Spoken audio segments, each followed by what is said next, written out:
This is Anita from WA. I'm just calling to say hi. Miss Mascarenas, this is Ash from the Secretariat. We can hear you coming through now. We'll be starting shortly. Cool. Okay, cool. Sounds great. Thanks.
Hi, Zanita, are you there?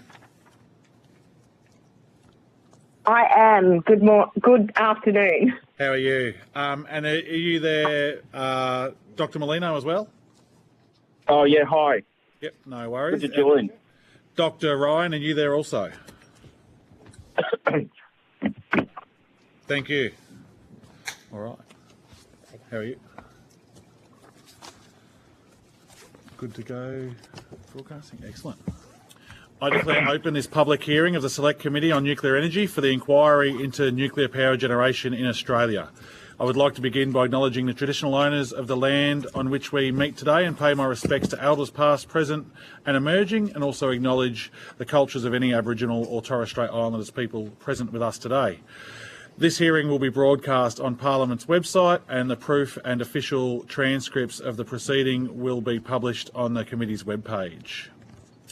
I would like to emphasise that the public gallery is open today at the discretion of the committee, which expects proceedings to remain orderly and peaceful throughout, please. I now welcome Wellington Shire Council and Latrobe City Council to give evidence today. For the Hansard record, would you please state your name and the capacity in which you appear before the committee? Andrew Pomeroy, General Manager of Development at Wellington Shire Council. Councillor Dale Harriman, Mayor, Latrobe City Council. Stephen Pearceni, Chief Executive Officer of Latrobe City Council. Thank you. This hearing is a legal proceeding of the Parliament. The giving of false or misleading evidence is a serious matter and may be regarded as contempt of Parliament. The evidence given today will be recorded by Hansard and attracts parliamentary privilege. Before I invite you to make a brief opening statement and then we proceed to discussions, would you please state if you're a current or former member of a political party or a union or an investor in renewable or nuclear industry? None of the above, Chair. Thank you. Yep, currently a member of the Liberal Party. Yep. And no affiliations with any of those. Excellent, thank you. I now invite you to make a brief opening statement before we proceed to questions. Thank you, Chair. My name's Andrew Palmer. I'm the General Manager of Development at Wellington Shire Council. Whilst I make this submission on behalf of Wellington Shire Council, I would like it noted that, that this position has not been formally adopted by the newly elected council, given the tight timeframes afforded to us for its preparation and presentation today. There's two reasons for that, committee, in respect of not having a position. Firstly, because nuclear power generation is really relatively only a recent topic of policy consideration for us, and secondly, because Wellington Shire's recent efforts have been focused on a transition to renewable energy in Wellington Shire, led by Australia's first declared area for offshore wind in Bass Strait. Whilst this submission will briefly highlight high-level key council issues relating to nuclear power generation, it will also focus on renewable energy transition and the investment in Wellington Shire that we see and the investment in jobs. For background context, it's relevant to note that Wellington Shire is generally quite au fait with power generation. It's been the home of oil and gas for over 50 years for the eastern seaboard of Australia, and has now been effectively for the past 5 or so years in part with global scale offshore wind investors who nearly 30 of those have actually fronted up to our council and pleaded their case on why they would be a good investor in our region. So for a considerable period of time, those investors have effectively now turned into 12 offshore wind proponents in our region, being 10 companies and 12 projects. A community hope is, however, that transition will be undertaken with the community rather than being imposed on the local community. The need for long-term energy security and reliability, we believe, is well recognised, along with the need for locally impacted regional communities to derive significant legacy community benefits from this state and nationally significant energy transition. Before forming any potential position on nuclear power generation, Council would seek further information about the benefits, costs and impacts of nuclear energy. There is currently, we believe, insufficient information in the public domain about the benefits and costs of a nuclear future in Gippsland, and to date, no meaningful community consultation informed by reliable science, economic assessment and independent technical assessment, such as environmental impacts, has been undertaken. We would seek assurances that the social, economic, environmental and cultural issues and impacts, both positive and negative, have been robustly and independently assessed and evaluated should nuclear power generation options and conversations be further advanced in the region. We have undertaken a renewable energy transition in position from our council. That position on renewable energy talks about a coordinated transmission, economic benefits, community engagement, local ports for construction and operation, training and skills, regional collaboration and information sharing, with the planned scale of over $40 billion of investments in Gippsland from renewable energy companies. We believe that can lead to significant job creation led by offshore wind. Our studies into renewable energy planning have also identified a need for a coordinated government approach to ensure that the region is land and infrastructure ready. We have a regional precincts and partnership application into the federal government at the moment to help us deliver a robust regional plan on how we enable jobs in smaller communities within Gippsland. Our renewable energy and impact study has also led to South Gippsland and Latrobe City to undertake similar work, and we also believe that there's a strong regional collaboration within this. Yep. Thank you, Mr. Chair, committee members.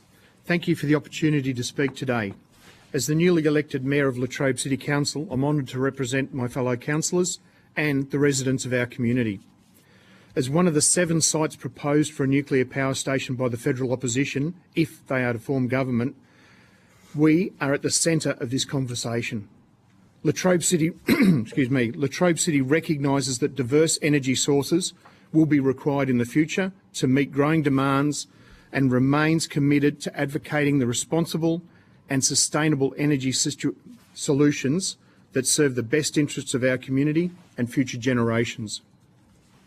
At this point in time, Council does not have an adopted policy on nuclear energy, as it isn't currently possible in Australia and is currently prohibited in Australia. As Australia's most heavily impacted transitioning region, we stand with our community to support the equitable transition of our region's industry, landscape and economy. We call on all levels of government to collaborate with Council and the community to ensure that the region is a beneficiary of the clean energy economy. Any proposal to achieve net zero that would result in the development of projects in Latrobe City must be considered in a transparent manner that includes widespread engagement with the community and careful evaluation of the social, economic and environmental factors associated with each proposal. Diversification of industry will reignite the region's role in the energy sector and position Latrobe as a key player in the global emission reduction as Australia works towards a clean energy transition. The Hydrogen Energy Supply Chain, HEX, project and CarbonNet are 2 of the initiatives we support that are promising pathways forward for our region. We prioritise ensuring that Latrobe City does not simply cope with these changes but thrives in the new economy. This means attracting investment in new industries that can generate well-paying, sustainable jobs comparable to those well-paying jobs we are going to lose. The energy transition must be one that provides for our people, ensuring that the workforce is supported, that meaningful long-term employment opportunities are created. We are committed to ensuring that Latrobe City community is actively involved in the conversation and decision-making process. This inquiry will look into some of those details, and we look forward to reviewing the final report when it's released next year. Thank you, Committee. Thank you very much. And we'll start off with the Deputy Chair today. Thanks very much, Chair, and thank you for your time today. I wonder if we can just reflect a little bit on the past and the closure of Hazelwood to get your feedback for the committee on the impact that its closure had on the local community and the workforce. Yep. I can go on the community impact, and I'll pass over to our CEO to discuss the financial impact. Basically, it was absolutely devastating on our community. Morwell has suffered dramatically as a result of Hazelwood closing. So has Churchill, not only with jobs, not only with value of housing, but with a deterioration of the retail shopping in that area, a deterioration in the quality of living in that area. It has had a massive impact on our community, and nothing has been done to reinvigorate those jobs. We haven't had like-for-like jobs replacement. We've lost a lot of those workers and their families. A lot of them are still unemployed, and we had the union did create a number of jobs for those workers in other power stations, but there just simply wasn't enough room at the other power stations to take on all those workers. We've seen a huge impact on industry. We've got a lot of support industries for engineering, machining, hydraulics that were set up to support the power stations. When Hazelwood closed, we lost 25% of that work, and a lot of those businesses have struggled to find work since. And that's had that flow-on impact on those supporting jobs in the community. If you were to look at Morwell 10, 15 years ago, it was a thriving town, close to 18,000 people. Today, it's a very much a struggling community, as is Churchill. Morwell, I believe, now is down to around 13 to 14,000 people. The jobs aren't there for the community to survive on. So closing that power station had a huge social impact on our community. and I'll pass over to the CEO to discuss the financial impact. Thanks, Mr. Smith. Thanks, Committee. I think that one of the impacts was the suddenness of the closure on the community. So also from a social perspective, that was an unknown thing, although it had been spoken about. So that had a big impact on people's understanding of, well, what does the future look like? So there has been some further planning that's now happening, obviously, around the other power stations. That's further work to be done around that. But from a financial perspective, each of the power stations generate, through a rating agreement, which is based on their output of energy production, around $2 million each to us. They're not rated as such based on their land valuation. They're rated on power output. So with the closure of Hazelwood, they transition from paying about $1.97 million to us in rates through a rating agreement.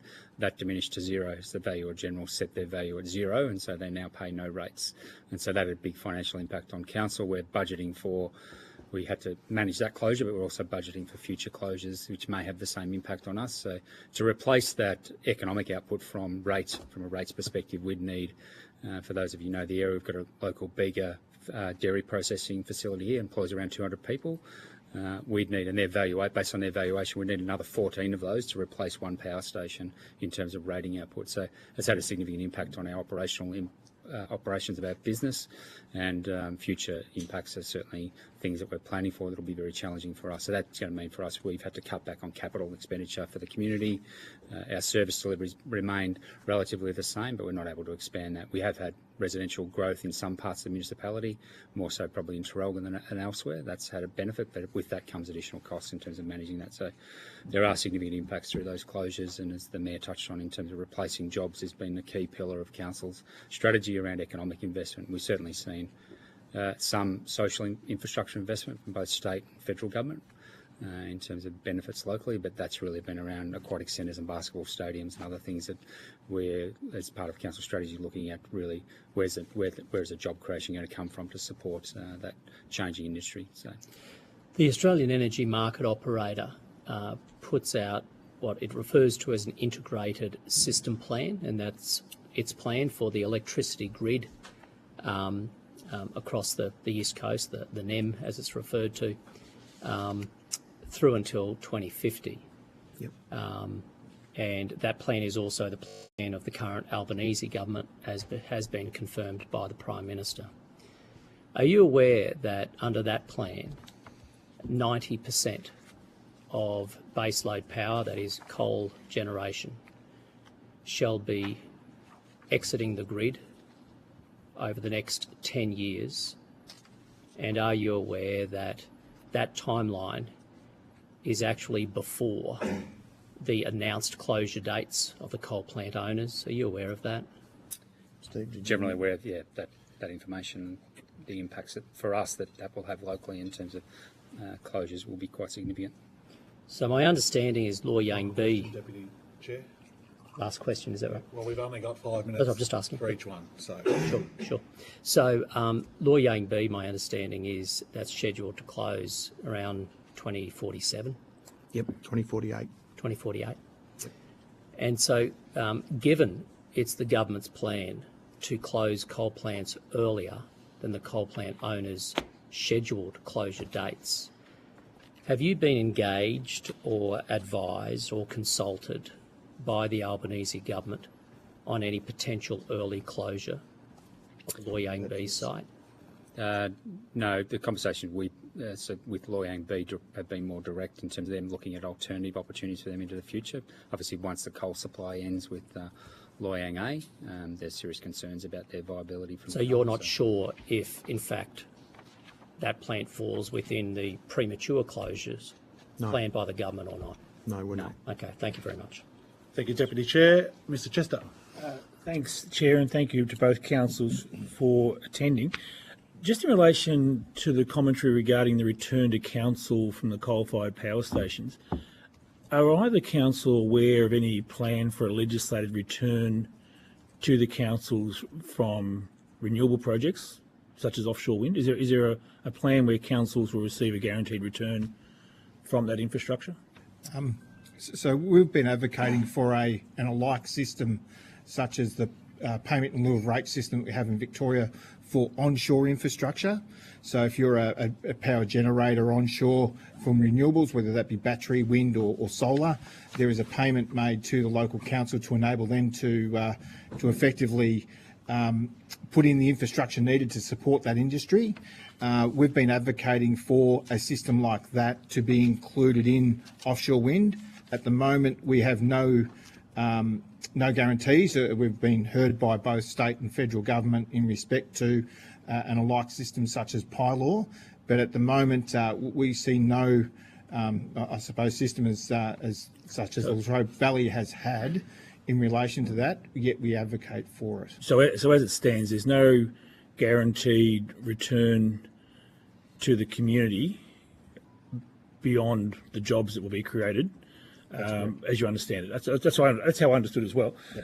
Just in relation to community feedback, and I acknowledge, Andrew, your comments and the Mayor as well, there hasn't been much time for consultation or everything else because it's currently against the law in Australia anyway to have a nuclear power plant. I'm asking you, I guess, Mayor, in the context of you've just run for election, yep, and you've been out and about talking to people, what sort of feedback did you receive in Latrobe Valley in relation to a proposal to have a nuclear power station replace at least one of the coal-fired power stations in the region? Personally, we had We Planet ran a community consultation about 3 months ago, which was well advertised, attended by about 70 to 80 people. That debate was chaired by a former councillor, Graham Middlemiss, was asking about where the community stood on it. I guess the only feedback I'd have from that is that one person did stand up and say we're all against nuclear power, and asked everyone who was against it to stand up, and 77 out of a crowd of 70 to 80 stood up. Yep. Generally, it seemed that people wanted more information on it. They want to have the discussion. Through the campaign, yes, it was an issue. Not a big issue because cost of living was one of the ones that, and council doing what they do, but it was mentioned, and was a real desire for more information on it. But there is a supportive backbone out there. Sorry, Councillor, just to help with the hand sale, can you just clarify the numbers at the meeting and how many stood up? Yep, there was at the meeting there was approximately 70 to 80 people at the meeting, and about 7 to 8 stood up in support of not supporting nuclear, if that makes sense. I understand, yep. And just on relation, you commented earlier around some regional capabilities questions. Yep. So you know, obviously, and without putting words in your mouth, we have a strong heavy industry base in the region. Yep. The evidence we've heard from other witnesses has been that the skills of a coal-fired power station operator are often quite transferable. Are you confident that we have a heavy industry skills base in the region that could transfer to new opportunities, whether it's nuclear or some other form of heavy industry? Yeah, we have, beyond doubt, and have had for the last 70 years, the best engineering and trades base in Australia, bar none, except maybe the Hunter. They go close second. They're a close second, but I've got to say, I have to say that the engineering and skills base we have in the Latrobe Valley is world class, and that's why most of your projects around Australia that are relating to mining or extraction of minerals generally have somebody from the Latrobe Valley in a senior management position and a senior role in the supply of skilled trades. And just sorry, Steve. Yeah. Got to just add a bit to that in terms of some of the, when we saw the closure of Hazelwood, a number of businesses they couldn't rely upon the work they'd had in the past, so they've diversified. So there's a number of organisations within our community now have diversified into other roles. There's companies that send equipment over to mining sites in Western Australia in terms of lifts and all sorts of equipment that they now generate that they probably didn't do in the past to the same degree. So we've had to see that diversification occur. So looping back to where I started, just in relation to this broader question of benefits to the region, yep, would it be your council's position, or do you think council would consider this position that a legislated benefit to a council that was hosting nationally significant infrastructure of this order, whether it be renewables or nuclear, is something council be receptive to, or be a fairer way to run a system going forward? Council would be fully supportive of that. I have no doubts. Without having talked to my fellow councillors, I'd have no doubts they'd be fully supportive of that idea. And can I add to that? What we're encountering with offshore wind is effectively a whole industry starting up, and we've got small towns of Yarramah as an example, and Foster in South Gippsland. We're partnered with South Gippsland Shire Council on this a fair bit, where they're really small, 1,000 sort of population towns. if we get the influx of workers in there, we can't even supply enough kindergarten spaces, basic necessities in these really small regional communities. So we would absolutely need that to be able to enable the industry to be successful from a renewables perspective. And sorry, Chair, just with your indulgence, just a time frame on offshore wind. When do you expect the first electron to be generated? The auction is 2026 for those renewable energy companies to bid back into the state. We would expect that those policy settings would be needed to be in that auction so that the investors are very clear on what their responsibilities are. So we would preferably see that process occur in 2026 with the state government, or be legislated within the licence holders themselves. Otherwise, effectively, we'll be chasing our tails from a whole society perspective, trying to get effectively someone to retrofit a pricing structure into community benefit. But in terms of turning your lights on from an offshore wind, when do we expect that to happen? 2030, 2032. Thank you. Yep. Thank you. Ms Mascarene, Dr Molino. Jeez. Thanks very much, and thanks everyone for coming today to give evidence. I just wanted to start with Wellington, Schneier, please. Just wanted to step through, please. Could you explain to us why it is that you've embraced offshore wind as part of the transition to renewables? Yes, certainly, Dr. Molina. One of the things that we're experiencing is, as with everybody else, oil and gas has been, a significant contributor to our economy for quite some time. In a similar vein to Latrobe City, we derive rates from that investment that Esso has down at Longford.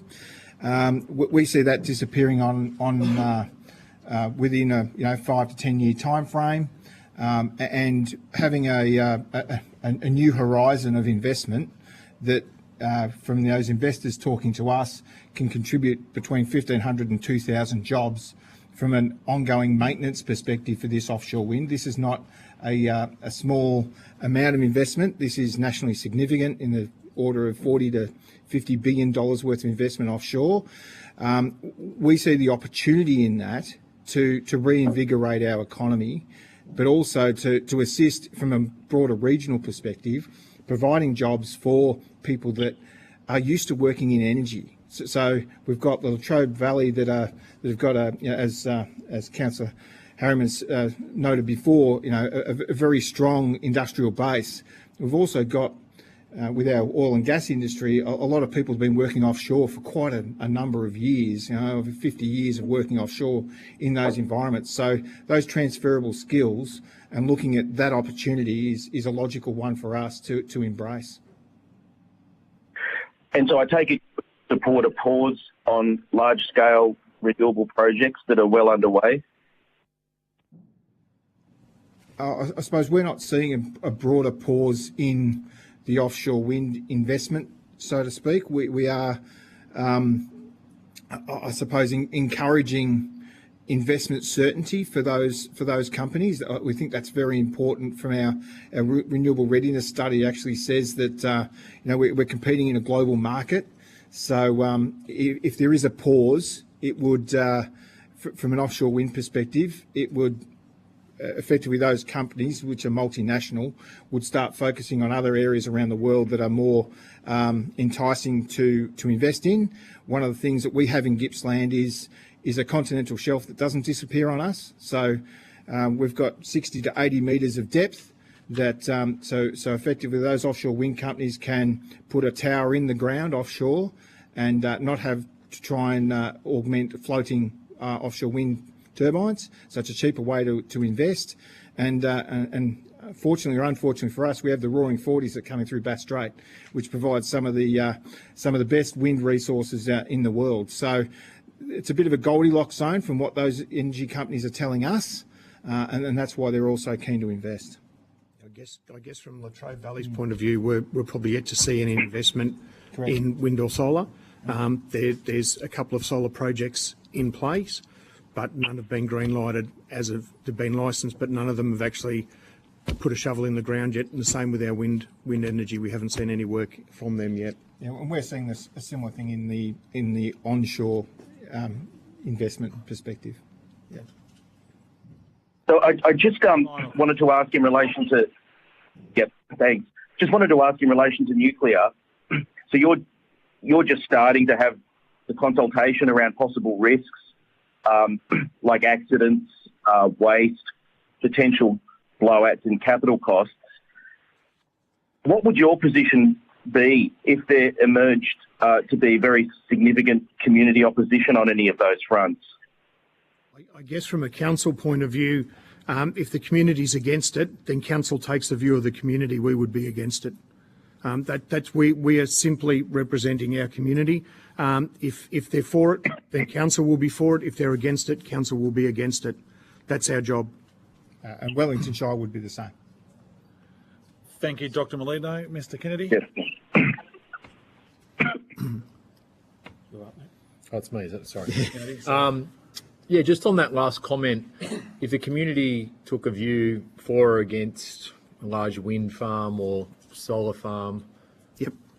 would the same apply? Yep, we've recently had a solar farm, a large solar farm, the largest in Victoria, be approved in Hazelwood North, which runs between Traralgon and Morwell. There was no community objection to that, or very minimal community objection. There was community support for it. Therefore, it was supported by council. We've had I'm trying to think, Steve, the wind farm? Delburn Wind Farm. Delburn Wind Farm, which is currently not under construction, but in the process of, I think it's been licensed and approved. We had a huge community debate on that. While there were sections of the community against it, particularly those living around it, there were some community support for it in those living around it that saw a benefit for it.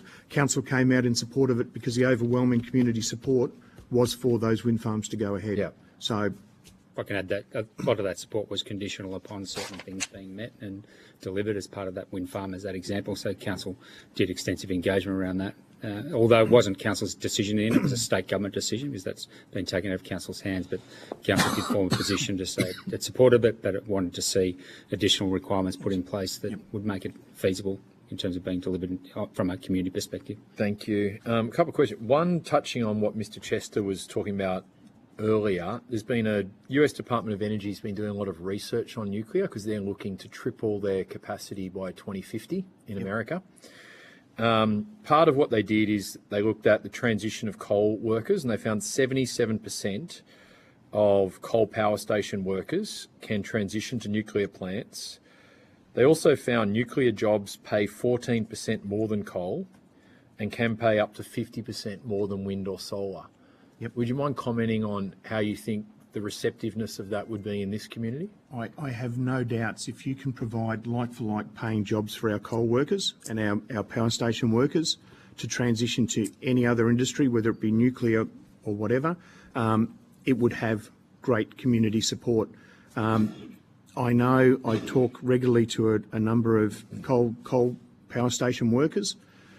They're excited by this idea that they're actually going to have a future. When Hazelwood closed, the thought of no future, nowhere to work was palatable in the area and had a depressive effect on the community. The discussion now that nuclear is there and it gives an option to our coal-fired power station workers that there is a future that pays like-for-like jobs, they're very, very supportive of it. And I think as a community, that's something we've been asking for, those jobs that are like-for-like. Okay.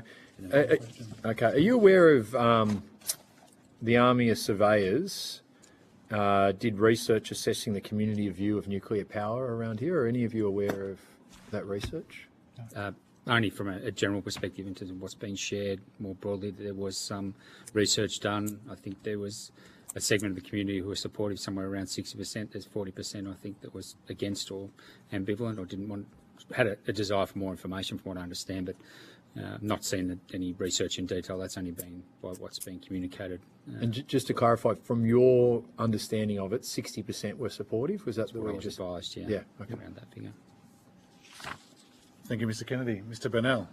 Thank you, Chair, and thank you, gentlemen, for providing evidence today. I just wanted to go back to the Hazelwood closure. That was back in 2017, March. Correct. So just with the closure, I just want to get your your views on the level of support that was provided with that transition through closure for workers needing to be redeployed into other areas. Was there federal government support during that period of time? Yeah, I'd just like to get your views on what was provided on the announcement of the closure of the plant. You happy for me to take this one? Take part of Yep. All right. I guess from a community point of view, the transition of workers was mostly handled by the union reps. I won't name the union official because he's sitting in the room, but he did a power of work to get a transition going, provided some work, but I think even he would say that he wanted more jobs transitioned and it just wasn't possible. The level of support, yes, we got support in community assets, which were needed in the area, as we're one of Victoria's 4 regional cities, and we were lagging behind the other 3 in facilities. We were promised a number of jobs, both at a state and a federal level, and we struggled to get those jobs. A number of the ones promised haven't turned up, and I think probably the biggest issue we faced is the closure came so quickly. No one was prepared for it.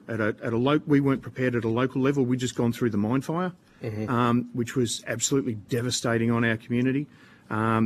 We weren't prepared for the closure. State government wasn't prepared for the closure. Federal government wasn't prepared for the closure. Right. And it. Sorry, yep. It would assist the committee. I could get the council to provide a list of the package of both state and federal funding. There's a lot of sporting infrastructure, but as we've heard, not economic infrastructure. Okay. Yep. It was. Sorry, you go, Steve. I've spoken at other parliamentary inquiries where council's made submissions around those matters, around closures. I'm happy to provide those past reports that we presented to council or submissions we've made on those matters, which highlight some of those beneficial. issues, if that's a benefit. No, and thank you for that. The next thing I wanted to go to was I just wanted to, for the benefit of those on the committee that aren't familiar with the area, the proximity of Loy Yang to the community. So I think it's roughly 4 or 5 kilometres as the crow flies from the power generation system currently there. Yep. So what are we looking at from a community demographic point of view? How many schools, childcare centres? What do we have in that nearby interface? Most of the interface within the close proximity is rural residential, low density residential type housing. So it's probably to get to the CBD or town centre, it's probably a bit further, might be 10 kilometres. So in terms of services we provide. So the high school and the primary school, etc., that doesn't fall within it? There's a couple near the edge of that, probably outside the 5Ks, but not far out though. Not far out, no, 7 or 8 kilometres in that roughly. zone. Yep. Within that 5 to 10 zone. So you've got a secondary school, primary school, other facilities in there, childcare centres as well. I could get the number for you. I don't know them exactly, but there definitely are ones located within that zone. Yep, thank you. And I'm interested to get your thoughts on proposed timelines. And admittedly, we're looking at 2047 or thereabouts before the closure of Loy Yang. Depending on which evidence you go by that we've heard over the last month or so, there are discussions that this could be out to 2045 or thereabouts on the delivery of the first unit. Now, if the Latrobe Valley isn't identified as one of the first build areas for a future nuclear energy program, what is the plan then, or the impact if there isn't something else in place? So if, for instance, we were to hit the pause button on renewables, like what happens to the local community if we don't have a plan outside of a hypothetical nuclear future? Yep. So 2035 is Loy Yang A closes, 2047 is Loy Yang B. Right. As a council, we're pushing a number of programs like the hydrogen supply chain program, hydrogen from coal program, and looking at other uses of coal as we can. We've identified a number of industries such as the defence supply chain industry. We've got our economic development team working really heavily trying to get into those areas. We're working trying to attract renewables manufacturing to the area. But at the moment, there's nothing on the ground. For us, it is a continual fight because we're aware we're going to lose a lot of coal workers. we know that 2038 Yallourn W closes. So from our 2028, yep, sorry, thanks Darren. 2028, we have our next hit, and we're pushing to get those renewable jobs, those defence industry jobs, any sort of jobs where we can use the skills and trades we've got to take up those, the 2,000 direct and indirect jobs that we're going to lose straight up when Yallourn W closes. Right. Thank you. Sorry, and sorry. Can I just add to that? One of the things that I suppose probably the very reason why we went in quite hard with a renewable energy policy from a council perspective some 3 or 4 years ago, in the sense of we see that as an opportunity with in the same vein as what Latrobe City is experiencing. We're seeing actually a repel of gas. Oil's pretty much done. We've got decommissioning happening within our offshore wind area. But other elements to that Wellington hasn't seen before is things like transmission. We haven't got a transmission easement through Wellington at the moment, but to get to the grid, which makes logical sense, we've got a large opportunity offshore. It's about 70 odd kilometres to get to Latrobe City and get that energy into the grid. Some of our community concerns are around that, around water.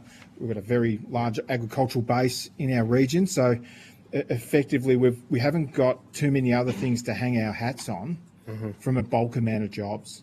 So leaning into a renewable energy future was probably our best and realistically the only option that we saw coming at us, with a considerable amount of jobs that regionally we can lift each other from a whole regional focus, but also they're comparable jobs. They are transferable jobs. So those opportunities are too good to pass up. Thank you, Mr. Burnell. Ms. Mascarenhas. The Mayor was speaking about the cost of living crisis being the biggest issue during the election. The reports that we've heard is that electricity bills could go up to an additional $1,200 to $1,400 a year. Do you think that locals would be comfortable with this kind of electricity bill increase in your community? They're not happy at the moment, so I can't see any further increase making them any happier. Short answer is no. It is one of the big issues we faced was how council spends its money and people trying to survive and rate increases. So any increase to cost of living would be a negative impact on them. And following on from that, one of the things, I grew up in a regional town where the main industry closed down the mines, and that had an impact on, I'll say, property prices. The thing that I'm wondering is, if nuclear power becomes a part of your community, what kind of impact do you think that would have on property prices? Particularly, I think that there's like 10-mile and 20-mile exclusion zones. Do you think that would have a positive impact or a negative impact with an industry and a possible environmental impact? Look, we know closure of Hazelwood Power Station had a huge impact on the housing prices in Churchill and Morwell, but at the moment we have land shortages in Traralgon, and it's just too hard to make an understanding of it. We do have a social licence for heavy industry here. The community's been a coal industry for 100 years, and there's a lot of community support for the coal industry and for heavy industry in general. So that's why we want to get more community consultation going on, so we can find out what the community actually thinks, and that's part of our stance, is we need to go out and talk to our community. I want to congratulate you guys on doing a great job of having dialogue with your community, and I think you guys are doing a great job of consultation, and I'll leave it there. Thank you very much. Mascarenhas. I just want to confirm with you guys with something that the Deputy Chair said. The federal government isn't looking at closing down Loy Yang B. No, it's going to close in 2047. 2047. That will be up to the owner of that plant as Correct. to whether that closes before then or then. So Correct. I just wanted to confirm that. Yep. And thank you very much for your time. Can I just say, I actually thank the Chair that's the first time we've had any commitment on behalf of the Labor government that its early plant closures excludes Loy Yang. So that's a good one for the record. So thank you. Loy Yang A is closing down in 2035. They've already committed to that. That isn't government that's choosing to close those down. That's owned by private businesses. So the difference between the government's plan for early closures Deputy and Chair, the this coal isn't plan. to have an argument. No, here I'm just this clarifying. We can have this discussion offline. This isn't a discussion for here, Deputy Chair. I think you've just. Deputy Chair, this is not a discussion for here. This Chair, is a discussion you have made the decision to make a statement on record without prompting. I'm seeking clarity of the statement you chose to make independently. That is, you are saying on behalf of the Albanese government that when it comes to the 90% of coal power generation to leave the grid by 2035, that excludes Loy Yang. Is that what you just stated? Loy Yang is choosing to close in 2047. You made a comment. No, I'm talking about the comment you made about the government's plan, Chair. I would have to go back and check that. It was your comment. You just made it. Deputy Chair, would you like? I would have to go back and check that. Well, why don't you explain it to everybody now, since you put it on the record? What is the government's plan with respect to coal closures by 2035? If 90% is coming out of the grid by 2035, you just stated Loy Yang is not under consideration for that. Is that right? This isn't a question for this hearing, Deputy Chair. Well, it was this your is a question statement to have offline, Deputy Chair. Okay. Let's have some respect for the witnesses here, with Deputy respect, Chair. Let's not make comments then ourselves about government policy, Chair. If Deputy we're not Chair, prepared to please, answer for it. please. Thank you. Thank you for your time today, for all of you appearing. If you have been asked to provide any additional information, including questions on notice, please forward it to the Secretariat by Friday the 20th of December 2024. Please note that responses to questions on notice will be published on the website as submissions to the inquiry. You will be sent a copy of the transcript of your evidence to assist you with answering questions taken on notice today, and you will be given the opportunity to request corrections to the transcription errors. Thank you very much for appearing today. Thank you, Mr Chair, and thank you, committee members, for hearing from us. Thank you. Thank you very much for your time. Thank you.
All good to go?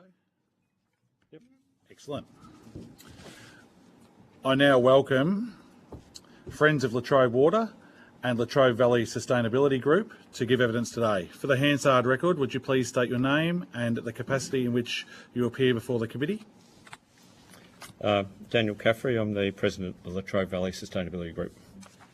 Jane Sultana, I'm the Secretary of the Latrobe Valley Sustainability Group. Tracy Anton, Secretary of Friends of Latrobe Water. Thank you. This hearing is a legal proceeding of the Parliament. The giving of false or misleading evidence is a serious matter and may be regarded as contempt of Parliament. The evidence given today will be recorded by Hansard and attracts parliamentary privilege. Before I invite you to make a brief opening statement and then we proceed to discussion, would you please state if you're a current or former member of a political party or a union or an investor in the renewable or nuclear industries? No. Thank you.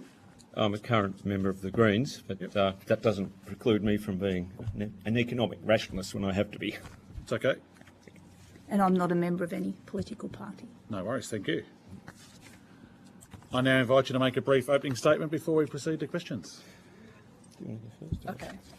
I'd like to thank the committee and chair for the opportunity to present to the inquiry today. I represent on Friends of Latrobe Water, formed for the rehabilitation of the Latrobe Valley. We actively engage with all the miners, government and agencies. I live on a farm approximately 10 kilometres north of this venue, and I have a view of Latrobe, Loyang to the south. Now, as you see, this mountain range here is the Great Dividing Range. It is the mother of all bushfire overlays that covers 2 states, and immediately to the south of Loyang is the Strzelecki. Consequently, we're in quite a seismically active area with a lot of fault lines because of this uplift. It is classified that Gippsland is one of the most seismically active areas in Australia. As a community and agricultural advocate, because I live on a large farm, I've been active with numerous planning and mining projects where poor planning, scoping, subsequent decisions or their regulatory frameworks have contributed to significant negative consequences for health, environmental degradation, as well as economic, legal and social impacts to our community and to our residents. Often the community are taken advantage of, being misled or not even given transparent information from the government. They are simply left to fight it out on social media with significant division purely based on selective facts that have no site-specific relevance. That's why I've taken a huge interest in the nexus between policy, project development, risk assessment, community transparency and rational decision-making. All thermal energy generation has an effect and cost on land use changes, which is agricultural land to industrial in this case, conflict from over-extraction of groundwater and surface water, buffer zones, which is going to be a significant part here, land acquisition, accessing insurance for the project and those living nearby, to name a few. If you could come up with the most complex project to put on that site, it is nuclear, given its vicinity to the population, the farming, the seismic areas and the lack of water.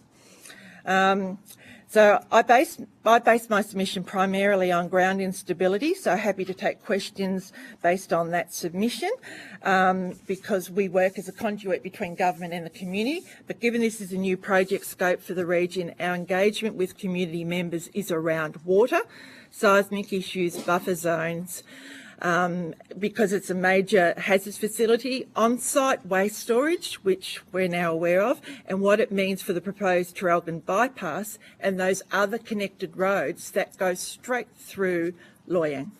I'll leave it at that then. Thank you. Thank you. At risk of offending our LNP reps here, nothing personal, Darren and Ted, but when we at the Latrobe Valley Sustainability Group first heard about this nuclear plan, we were immediately sceptical about the reasons for it, thinking immediately there's a cunning plan to send, inverted commas, market signals to potential investors in big wind and solar projects to back off, and so extend the timeline for coal and gas to stay operational for up to another 20 years or longer. We began researching the issue, including attending the meeting of the pro-nuclear lobbyist group Nuclear for Climate, Mall, on September the 18th. Information gained there and through reputable scientific organisations such as the CSIRO, Lazard's ratings agency, AEMO, and investigative reporting in the media, it was easy for us to conclude that there are absolutely no reasons for Australia to go nuclear. Despite the lack of information forthcoming so far from the Coalition, we can safely conclude that going nuclear will not reduce carbon emissions for at least 20 years and will increase them significantly above the present trajectory until then. We'll never get to net zero because the need for backup gas will not reduce electricity prices unless heavily subsidised by taxpayers, and in so doing divert funding away from other essential areas such as education, health, quarantine, universities, scientific research and so forth. Will not aid grid security and stability any more than we've got at the moment. Will scare off private investment in large-scale wind and solar, including the $50 billion plus in offshore wind in Gippsland. As well, almost all the promotional points pushed by the Coalition to support their case have been debunked. Ontarians, electricity bills are less than Australians. False. That small modular reactors are on the cusp of rolling out. False. That firmed renewable energy cannot get to net zero. We are 40% there now and will be 82% by 2030, according to EMO. I could go on, but you get my drift. Our national interest is not served when governments invest so much money for something private enterprise can do far more cheaply. Productivity falls, and so will our standard of living. Thank you. Thank you. Deputy Chair. I'm happy. Oh, sorry, did you want to give it Yeah, statement too? could I- Sorry. From Yep, sorry. Okay, thank you. Okay, there's so many reasons why nuclear makes no sense whatsoever to me, but I will focus particularly on the water issue because that's one of the huge ones. Nuclear power plants use vast amounts of water, probably about 20 to 25%. It depends where you get your statistics from, but at least that much more than coal-fired power stations. Increasing demand for limited local water supplies means we just cannot afford to support nuclear development in the Latrobe Valley or anywhere in Australia. Our current Latrobe Valley Power Station operators are going to continue to take staggering quantities of water from our lakes and our rivers for up to 50 years post-closure, because this water is needed for coal mine rehabilitation, as Orangey, Energy Australia and AGL all intend to rehabilitate their mine voids, creating full pit lakes. Based on existing estimates, the Yallourn mine will need at least 630 gigalitres of water for rehabilitation, while Hazelwood will require 637 gigalitres. And in their recent bulk water entitlement application, AGL Loy Yang requested 1,074 gigalitres of water for mine rehabilitation. All combined, that's 4.5 Sydney Harbours worth of water required for mine rehabilitation in the Latrobe Valley over the coming years. Given that the Latrobe River system is already impoverished due to low flows, if a nuclear power plant is built at Loy Yang, where will the huge amount of water required come from? Taking more water from the environment will have a devastating impact on river health and biodiversity all the way through to the Gippsland Lakes. Increased demand for water for nuclear power generation will surely result in higher water prices. Competition for scarce resources will be intensified between mine rehabilitation, power generation, agriculture, residences, industries, and much-needed environmental flows. Reactors in numerous European countries have been periodically taken offline or operated at reduced output because of water shortages driven by climate change, drought and heat waves, resulting in higher and more volatile electricity prices. This is one of my great concerns, could drought conditions trigger a relaxation of laws and regulations concerning usage of river water and groundwater for nuclear power generation? This would be a tragic outcome for Australia's ecology. We need stronger laws to protect the natural world, not weaker ones. As the climate warms and dries further, water scarcity will become an increasingly bigger issue, compounding all of these problems. The Latrobe Valley and Australia as a whole cannot afford to support nuclear development, the most intensive of all electricity sources. The water consumption of renewable energy sources is negligible compared to nuclear and coal. The uptake of renewable energy sources, such as wind and solar, geothermal, will help ease the water crisis and quickly reduce Australia's greenhouse gas emissions. Thank you. Thank you. Deputy Chair. Oh, thanks, Chair. I might defer to Mr Chester to... Thanks, Chair. Thanks, Deputy Chair. Thanks for your evidence today. Can I, just to assist, I'm aware of your groups, but the other members of the committee aren't. Would it assist if you explain the status of your groups and membership numbers? Sure. Well, how people become members? Register. I will say we had about 200 members, contacts members. We're up to about 260 now, and we blame that, or we attribute that to the nuclear debate. People are concerned and are actually coming to us and whenever we outreach to the community. So, and we do lots of market events, and people are always coming to us with things. And you have an annual general meeting, you elect leaders of the organisation? Yes. We're incorporated environmental group, yeah. And we're grassroots. So, yeah. As for our group, we were formed basically with Environmental Justice Australia, the lawyer group, said we needed to get some transparent accountability for the rehabilitation process to make sure the community wasn't screwed over.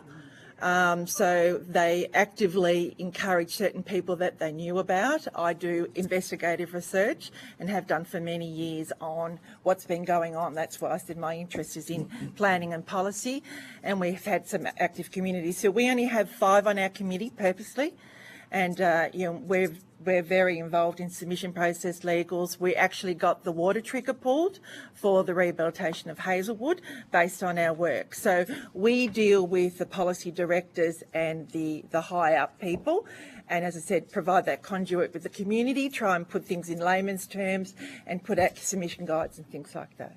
And so just for clarity, you've got 5 members in total, Latrobe Sustainability Group, about 260?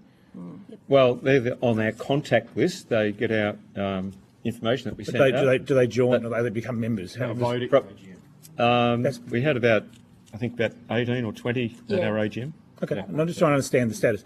Yep. In terms of your own qualifications to comment on things like seismological events, water and those sorts of issues, do you have tertiary qualifications in that area? No, so what I do is go direct to the source, and I could provide you with emails on that, and talked about, especially with all my involvement with the CO2, the sequestered offshore and all that, I deal with the people at hand. So they're very respectful of somebody who is deemed a nobody actually reading their work and asking questions. So you don't need a tertiary degree, you only need the power of, the ability to read, to understand, and then apply it. And then it's up to us. That's our role. We're asking you to be transparent and accountable to us. So if we see something in any research or document, we will now query you. How are you going to progress this so that we're not impacted? Because we always seem to be the last one to know. And we've got plenty of proof about that. The mining was the industrial revolution here, but it came at a cost, a huge environmental legacy that is hidden from people. The full cost analysis. So we make sure that comes out. So no, don't need a tertiary education at all. That's up to you to make sure you get the experts to communicate to us the facts, not at a high level, site specific, not as a general. It must be all about here. That's why I put in a submission to say, if, I don't even know how that got assessed in the first place to be relevant here. Was it just on transmission lines? So on the site specific, just to be clear, you're opposed to a nuclear power station being considered for the Loy Yang site, or are you opposed to nuclear anywhere in Australia? I have, because I've contributed to previous submissions on the federal one and the state one, I basically said, in those previous ones, you're 14 years too late. Had we had that discussion earlier, but I'm not objecting to nuclear, I'm objecting to the time frame, and I'm objecting to the sites, I'm objecting to the way it's all being presented, and the fact that we've already got motions in place for, the renewables and things like that. So a lot of the questions, thanks Chair, a lot of the questions we've discussed in other hearings, and I'm sure it'll come again today, is a question around social licence about consultation. So what I'm asking, I guess, on that in this vein is, you're representing 5 people, and your organisation had 18 at the AGM, but you've got a subscriber list of 260. How do we establish a social licence or gauge community support when, by your own evidence, you're representing 23 people? No, through your processes? You are misleading that, with respect. You are misleading that. We have a website, we engage with, we have webinars, we put out submission guides. I wasn't misleading. Your own evidence was you had 5 people on your board. That doesn't mean we don't engage with other people. I know, but I'm trying to say, how do we establish the bona fides, or how do we do this question around social licence when we're talking about groups that have been formed with relatively small membership bases, claiming to speak for the whole community? I don't claim to speak for the whole community. We've got to try and figure out how we establish this question of social licence. Yeah, well, I understand your point there, and as a matter of fact, when we go to farmers markets, we're actually asking people in the Vox Pop, get them to vote, and basically we're finding consistently when we do this that there are about 20% that are firmly in favour of nuclear, sorry, 20% in favour, but most of those would be strongly in favour. About 65% are against, with most of these being strongly against. The rest are undecided. They're saying they need more information. But we've tried this, probably asked a nuclear question about, would be 4. Yeah, many market events we've been asking nuclear questions. Yeah. In Traralgon and Moe, the earth market there. And this is pretty consistent. We get the same results all the time. And just for, I do have a science degree and a dip ed. I haven't got so many letters after my name as some people in here, but I've got a lot of letters to the Melbourne Express. And just to be fair, there's quite a few of us in this room that are on AGL, Loy Yang A's community reference group. And we've actually, a couple of us went down to the AGM and had active involvement with them. And I personally spoke to them and said, really disappointed you did not come out and actually, firmly say rehabilitation is the first priority that you have to do. That's what we formed for, to help make sure that is done to the right specifications, right scope. There's enough money there, there's enough support even from the federal. And it said, you actually just left us, abandon us. Now, in regards to the Loy Yang their closure date, that's purely their market decision. And they have said that Loy Yang B have still not come to them. They cannot get an answer out of them when they want to close. Nobody can get an answer out of them. So they're playing games here. Thank you. Mr Kennedy?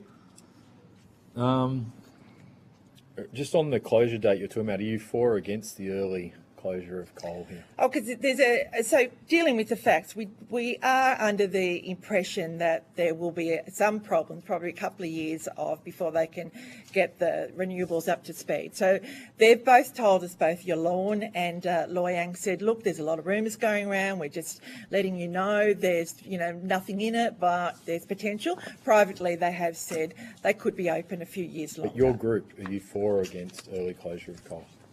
Early closure of coal, it's the fact. I don't know how I would answer that best. To say, well, it's a health and safety issue on the plant. If they're not investing more in it, that's a market decision. I personally, I do investigative research. I only deal in facts. I don't put opinions across. I make sure that our group makes sure we deal with what the next stage is. We don't have visions as such. What is the next stage? So our next stage is if you're going to close, if they were going to close in 2048, that's it. We were going into the next phase. That's why we were formed.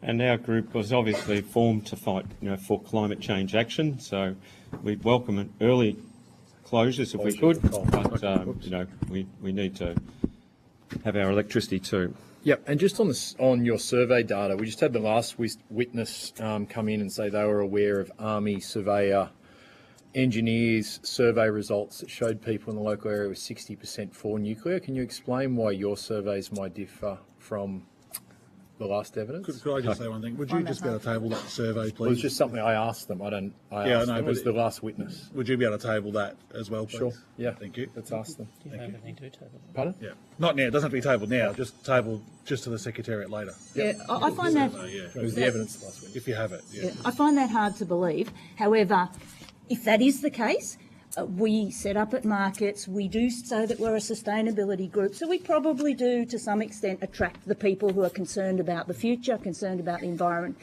concerned about caring for the planet. So yes, our results might be a bit skewed. However, I think that those results might be skewed too.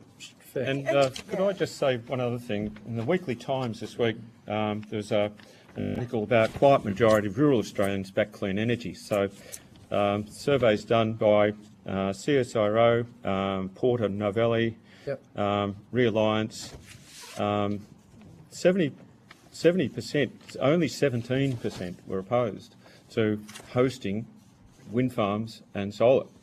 So does clean energy include nuclear? No. No.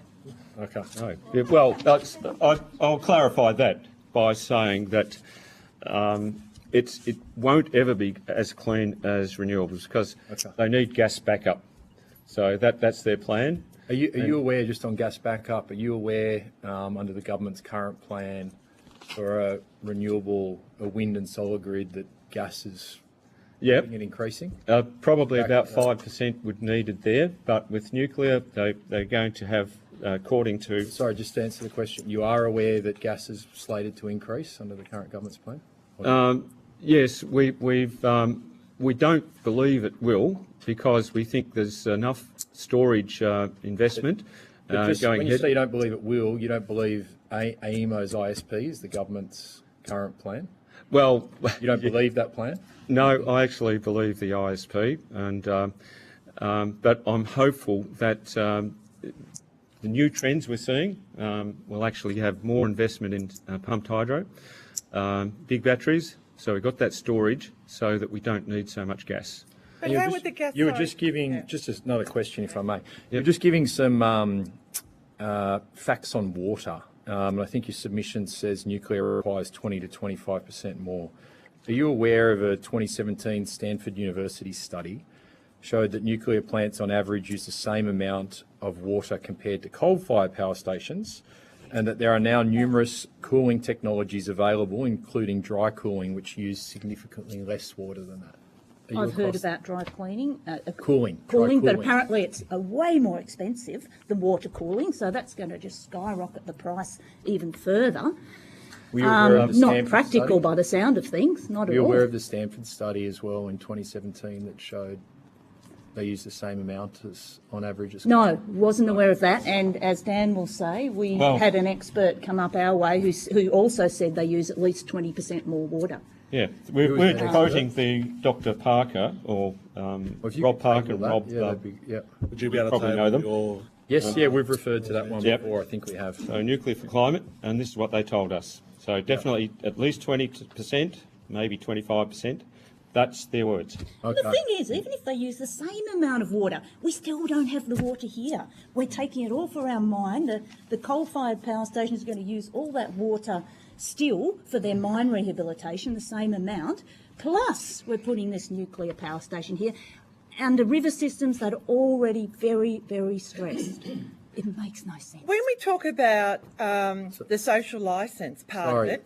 Which question are you responding to? Well, this water, because then there's a coolant water as well. So you've got to have an entitlement to use the water. But then when you're using the coolant water or there's a degree of water, and then you're going to have to store because you have to decrease the heat and you have to have many years for the radioactive to decay, and then you put it into a dry storage. Like, where's that water going to go? How many times can you recycle it and put it through a membrane to get out the isotopes or that? And where does the membrane go that's got the radioactive stuff? Does that go into landfill? So that would be questions. So our group talk about, like, the degradation of the Latrobe River, which is just down here, all the discharges.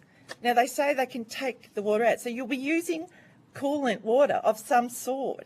So when we talk about social licence, they have to be presented with the facts. All we're seeing, as I said, is a bun fight on social media, selective facts from different countries. So can you come here and tell us what is the buffer zone, what is the emergency zone, what is the buffer zone? Where are you going to put the waste storage? Because you said you're going to store it on site. How are you storing it? Just ask one more question, if that's right, if you're done with the water answer. Just one thing, I heard you claim that Ontario doesn't have cheaper electricity than Australia.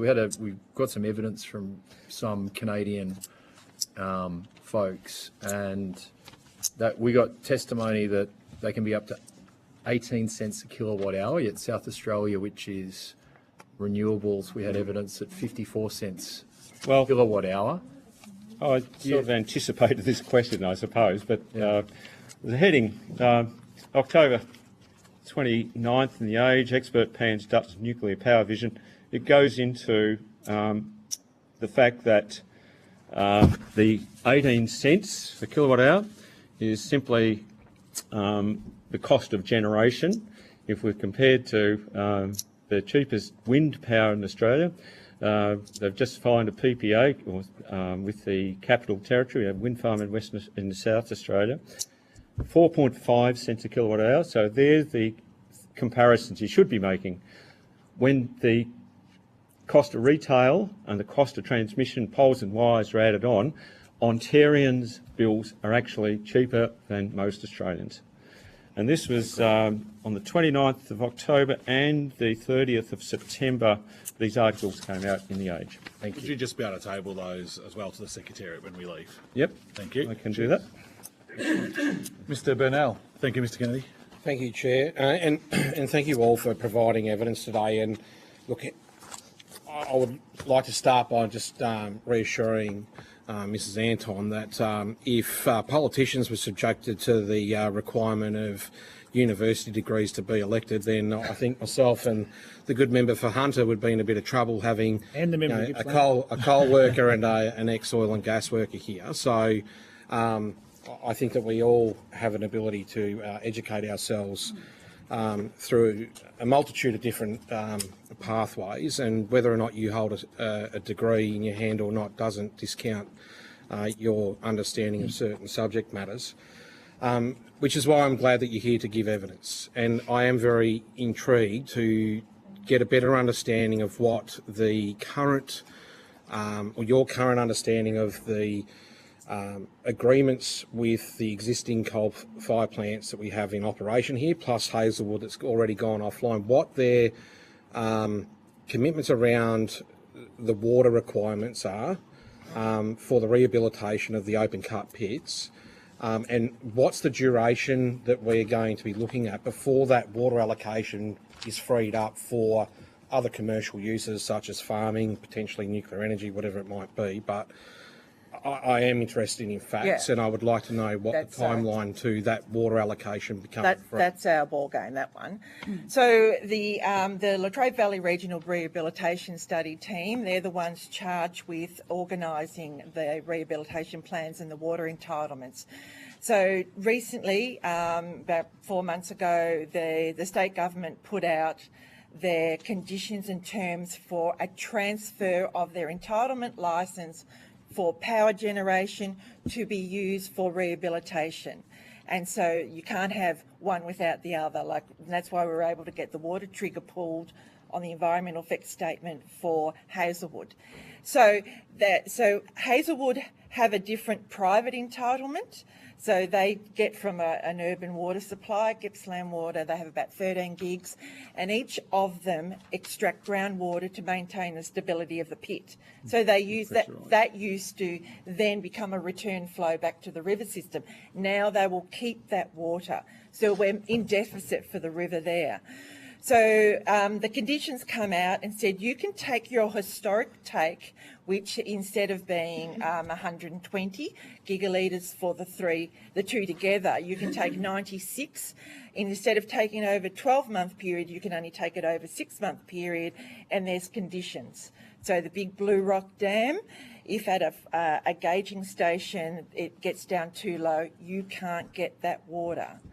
And so, because there's so many other users on the system, and that's what we're talking about then if we get recycled water or desalinated. So the government told us, and have not been transparent with the community on this, for recycled water from Melbourne end, it would be $3.5 billion with a potential 40% cost overrun to two pumping houses to get it up here. For desalinated water, a new system would be 2.5 billion with the same 40% cost overruns. This is just to get water to the site because they know in the future this will be a problem. So Yallourn and Loy Yang have both said they're predicted about 20, 30 years. and then over the time, until their aquifers come to equilibrium, they're going to extract more water. New groundwater licences will be agreed upon next year by the Water Minister. So you've got potential subsidence going down, a lot of ground movement. Then when they get to an even pressure, then they rebound. So that's this movement across the whole region. And then the government, as I said in the submission, they've called it a giant experiment. So, and all the geotechnical reps were going, well, this is just, it is literally a giant experiment.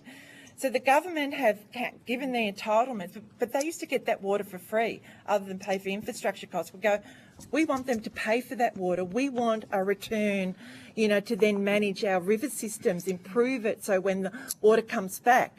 So potentially you're looking at 30 years for Phil, for Loy Yang, that you will be without water.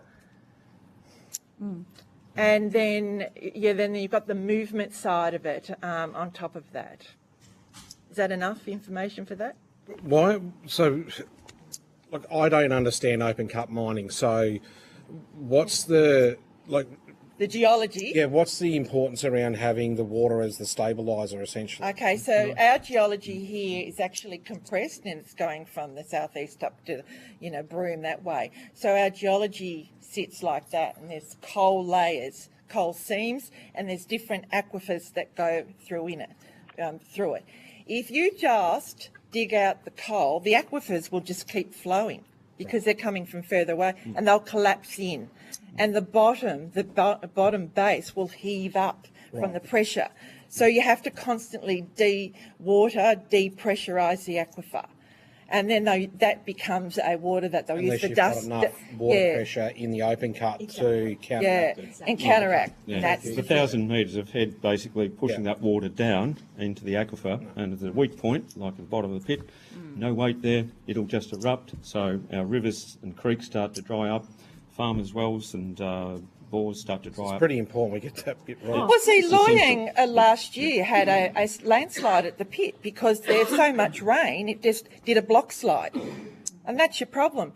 If it's going to take 30 years to fill, you've got implications over that. You haven't got enough weight against it. What if something happens? And that's the problem, the movement risk in that time. So just for clarity, so you just said 30 years to fill the Loy Yang open cut. So what about out at Hazelwood and Yallourn? Oh, Hazelwood's, it's all a different system. Hazelwood will be quicker, and Yallourn is quite shallow. So we have the Morwell River that goes on. It's a Morwell River diversion. It's a levee that was allowed to go through the mine that will eventually collapse, is admitted by the Yallourn miners. And then we'll have the loss of that river, and it'll become a engineered spillway into the Latrobe. So no longer will you have that, you need that variation in flushes, for the resilience of a system. You can't just have a trickle go in and support a mine. Everything's a trade-off. If we have 3 pits here full of water, equivalent to 4 to 5 Sydney harbours, we're going to have a significant microclimate alone, but the trade-off is further down. There's no extra water in the system, and it's all fully capped and regulated as well. Yeah, that was the other question I was going to ask about additional water in the system, and you just answered. Yeah, and that's the thing, why we need to get recycled water. Okay. But we need federal funding for that. Thank you. I think we're going to get cut off. I probably have some other questions that I'll supply on notice, but thank you very much. Thank you, Mr. Bernal. Unfortunately, we've come to the end of our time. Thank you for your time today. If you've been asked to provide any additional information, including questions on notice, please forward it to the Secretariat by Friday the 20th of December 2024. Please note that responses to questions on notice will be published on the website as submissions to the inquiry. You will be sent a copy of the transcript of your evidence to assist you with answering questions taken on notice today, and you'll have an opportunity to request corrections to transcription errors. Thank you very much. Thank you. Thank you. Thank you very much. Thank you. Thanks very much. Could we just suspend for a couple of minutes, please?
Thank you. I declare the meeting back open again. I now welcome Gippsland Climate Change Network, Voices of the Valley, and Yes to Renewables to give evidence today. For the Hansard record, would you please state your name and the capacity in which you appear before the committee? We'll start at this end. Hi there, my name is Patrick Simons and I'm the coordinator of the Yes to Renewables campaign at Friends of the Earth. And my name is Darren McCubbin. I'm the Chief Executive Officer of the Gippsland Climate Change Network. Wendy Farmer, President of Voices of the Valley. Marianne Robinson, Secretary of Voices of the Valley. Thank you very much. This hearing is a legal proceeding of the Parliament. The giving of false or misleading evidence is a serious matter and may be regarded as contempt of Parliament. The evidence given today will be recorded by Hansard and attracts parliamentary privilege.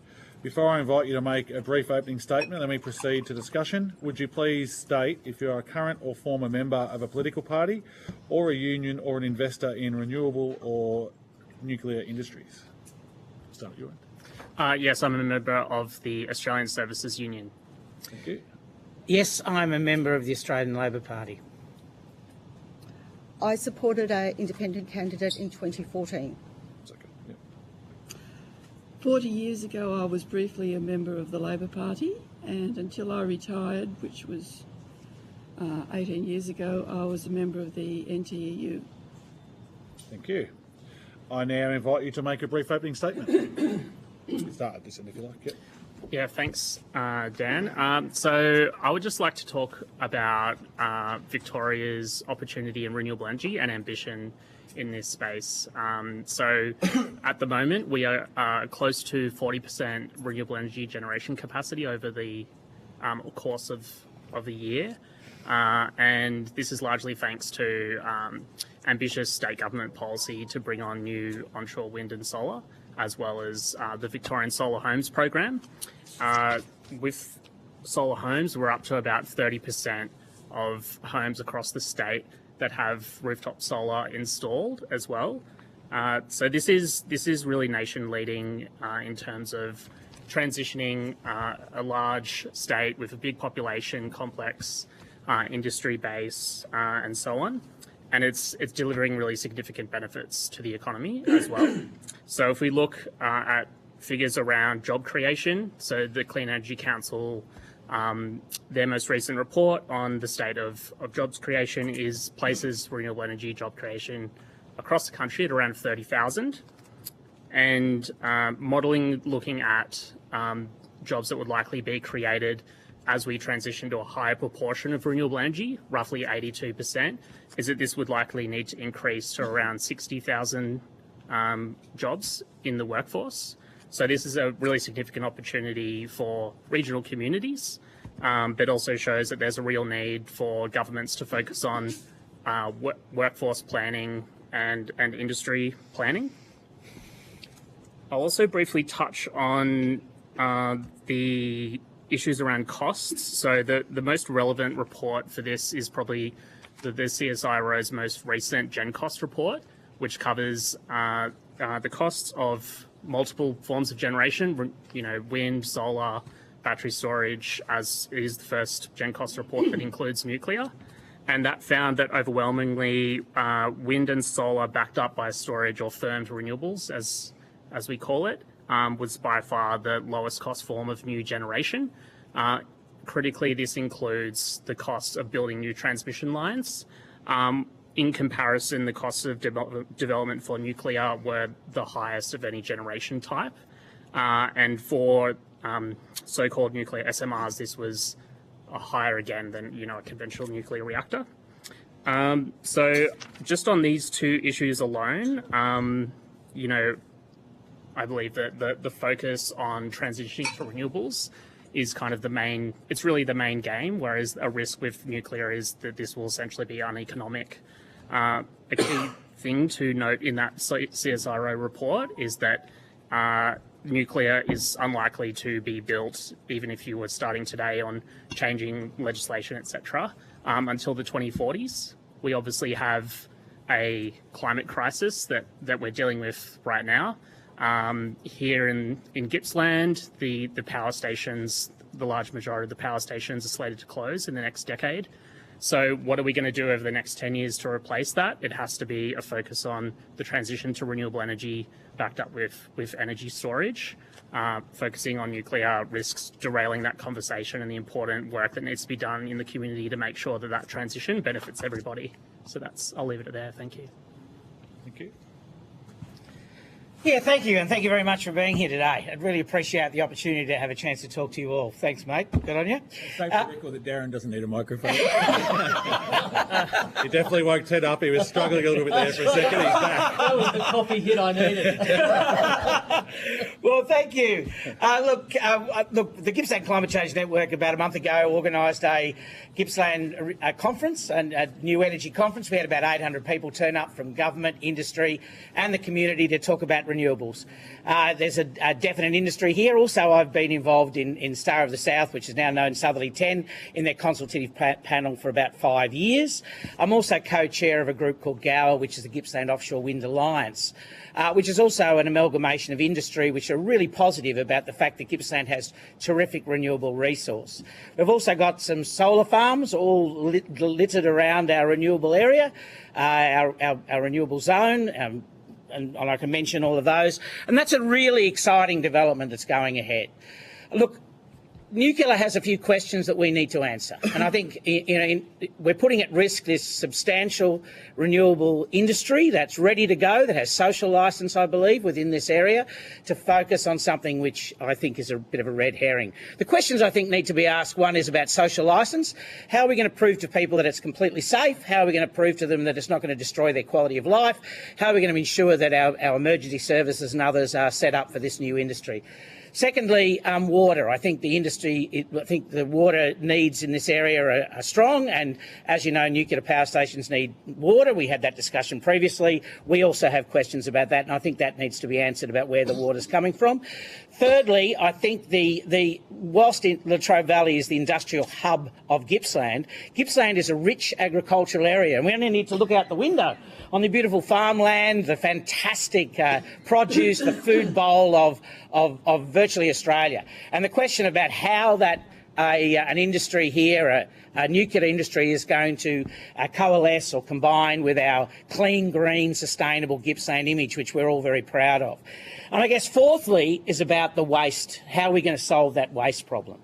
So there are some big questions in regard to the nuclear industry when we have a renewables industry which is going gangbusters.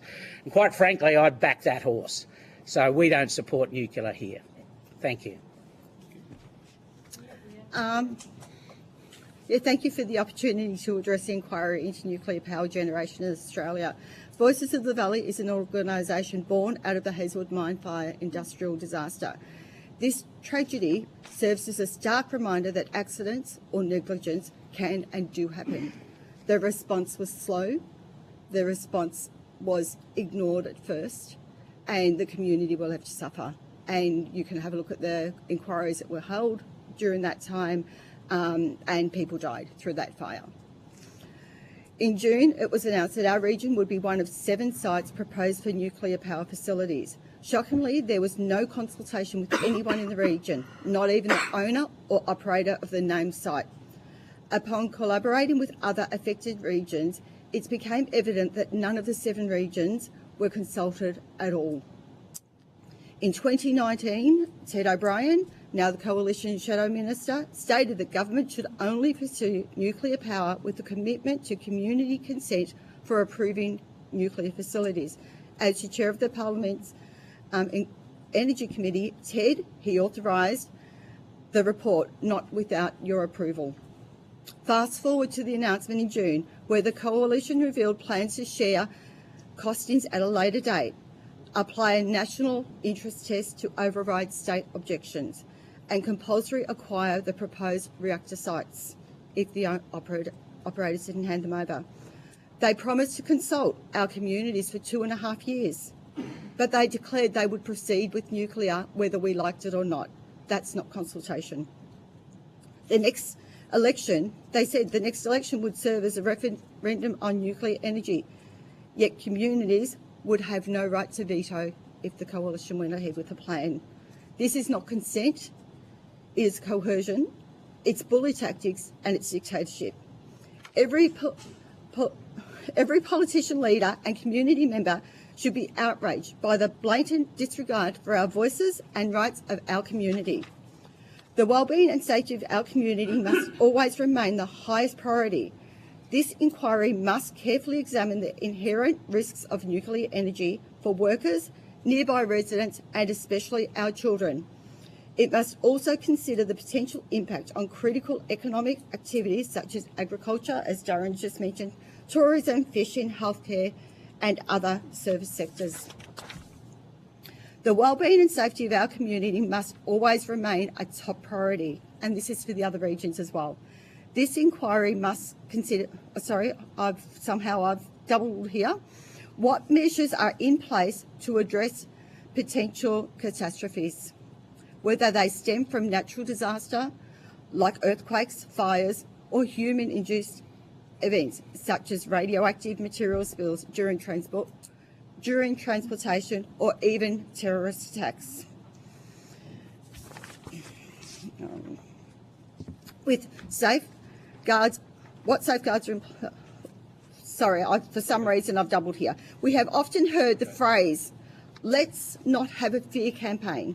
Let's have an adult discussion. However, when it comes to nuclear, countless factors must align perfectly, yet it takes only a single failure for disaster to strike. We saw it in Hazelwood.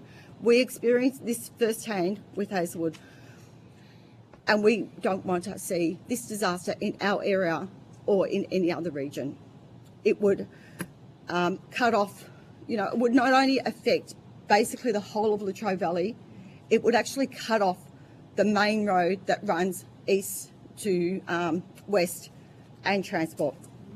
Emergency workers have voiced their concerns in submissions to this inquiry, stating explicitly that they do not want to respond to a nuclear accident.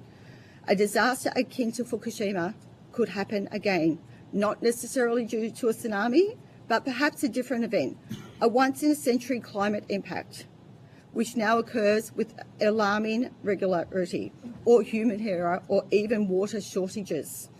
How far would the fallout zone extend? How long would it take for help to arrive? Such an incident would devastate not only the immediate fallout zone, but surrounding areas.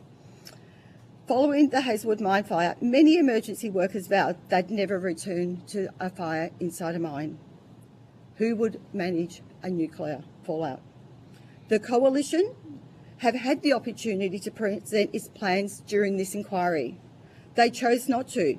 Why is that? The Coalition could have provided much needed clarity to the communities where they have proposed imposing nuclear reactors. Close to 400 submissions have already been made to this inquiry, and I think it's still going now. But the Coalition have not put in their plans. They keep promising that they will tell us their plans and their costing. Nearly finished. But instead, they want to impose nuclear reactors on us. The energy transition is already underway. With power stations closing, Australia has everything it needs to transition to 100% renewable energy today. We only need the political will to make it happen. We had the political will to change a landline telephone to a mobile phone, which is now our computer in our back pocket. We can do it. Technology wasn't there, but we quickly made it happen. Finally, we must address the competing demands for resources, particularly water, agriculture, mining and the health sector. The Latrobe Valley and the Gippsland Lakes are already under strain. Introducing nuclear power into this equation would amplify these challenges. This community that has saying they want jobs, they want hope, they want a future. Nuclear is not the future, and they want the jobs now. They're sick of promises from politicians all the time that something is going to happen, but nothing happens. Speaking to the regions over the last week, I was in New South Wales and spoke to 4 communities around the 2 sites there. They are in the same position. They want hope. They want jobs. They don't want to wait for nuclear.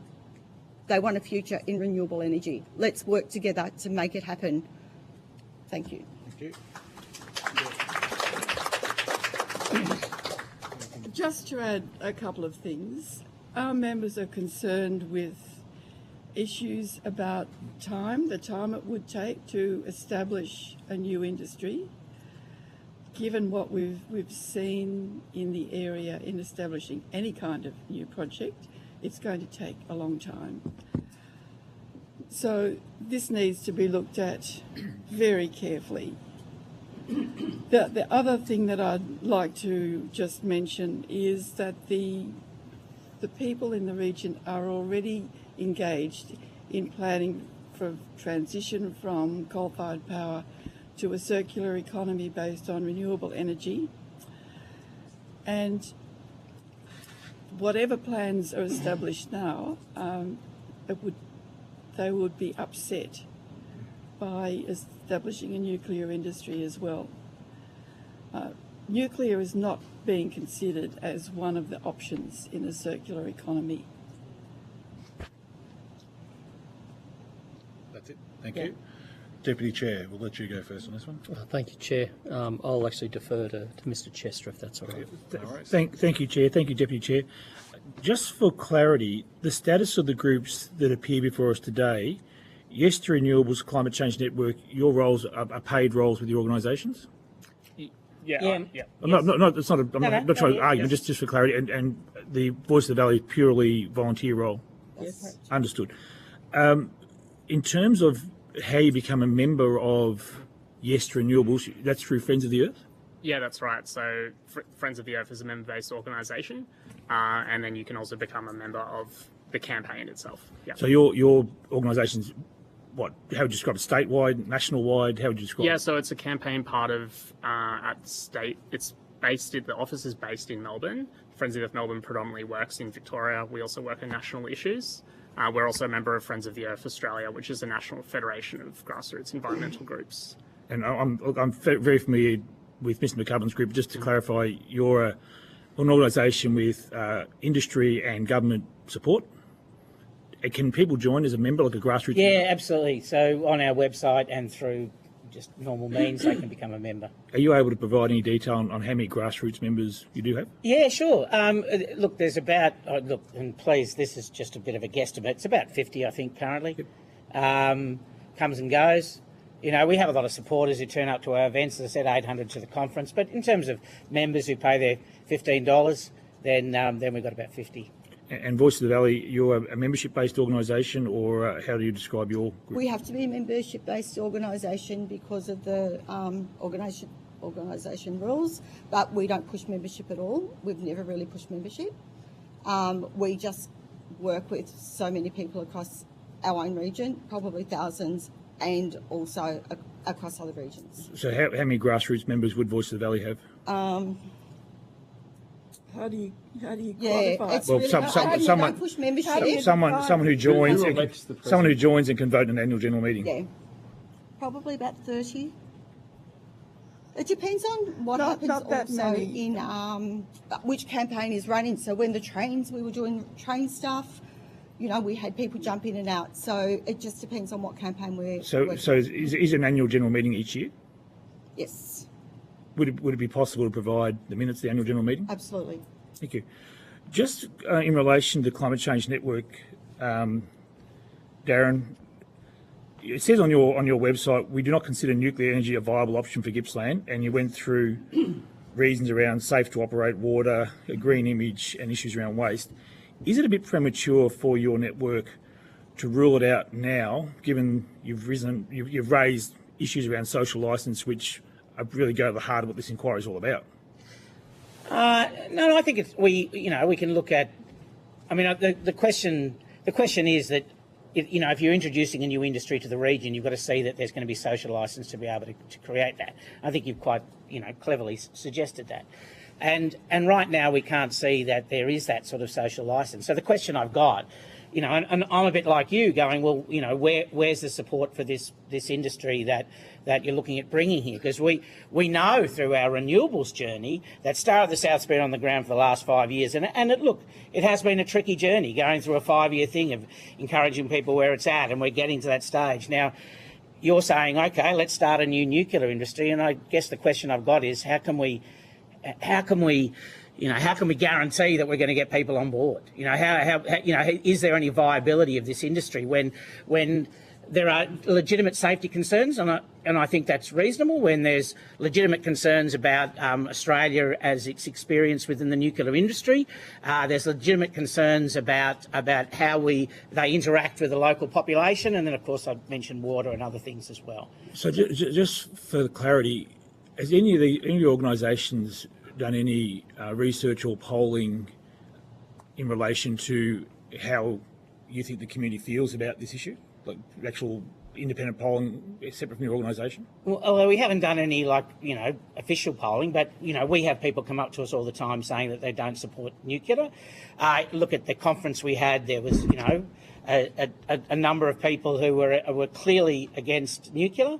You know, and look, in terms of travel, I went overseas to Europe earlier on the year to have a look and see what was happening over there, most particularly with offshore wind, but also obviously the nuclear issue is happening over there as well. So you go and you talk to other countries which are going through this transition to see what works for them.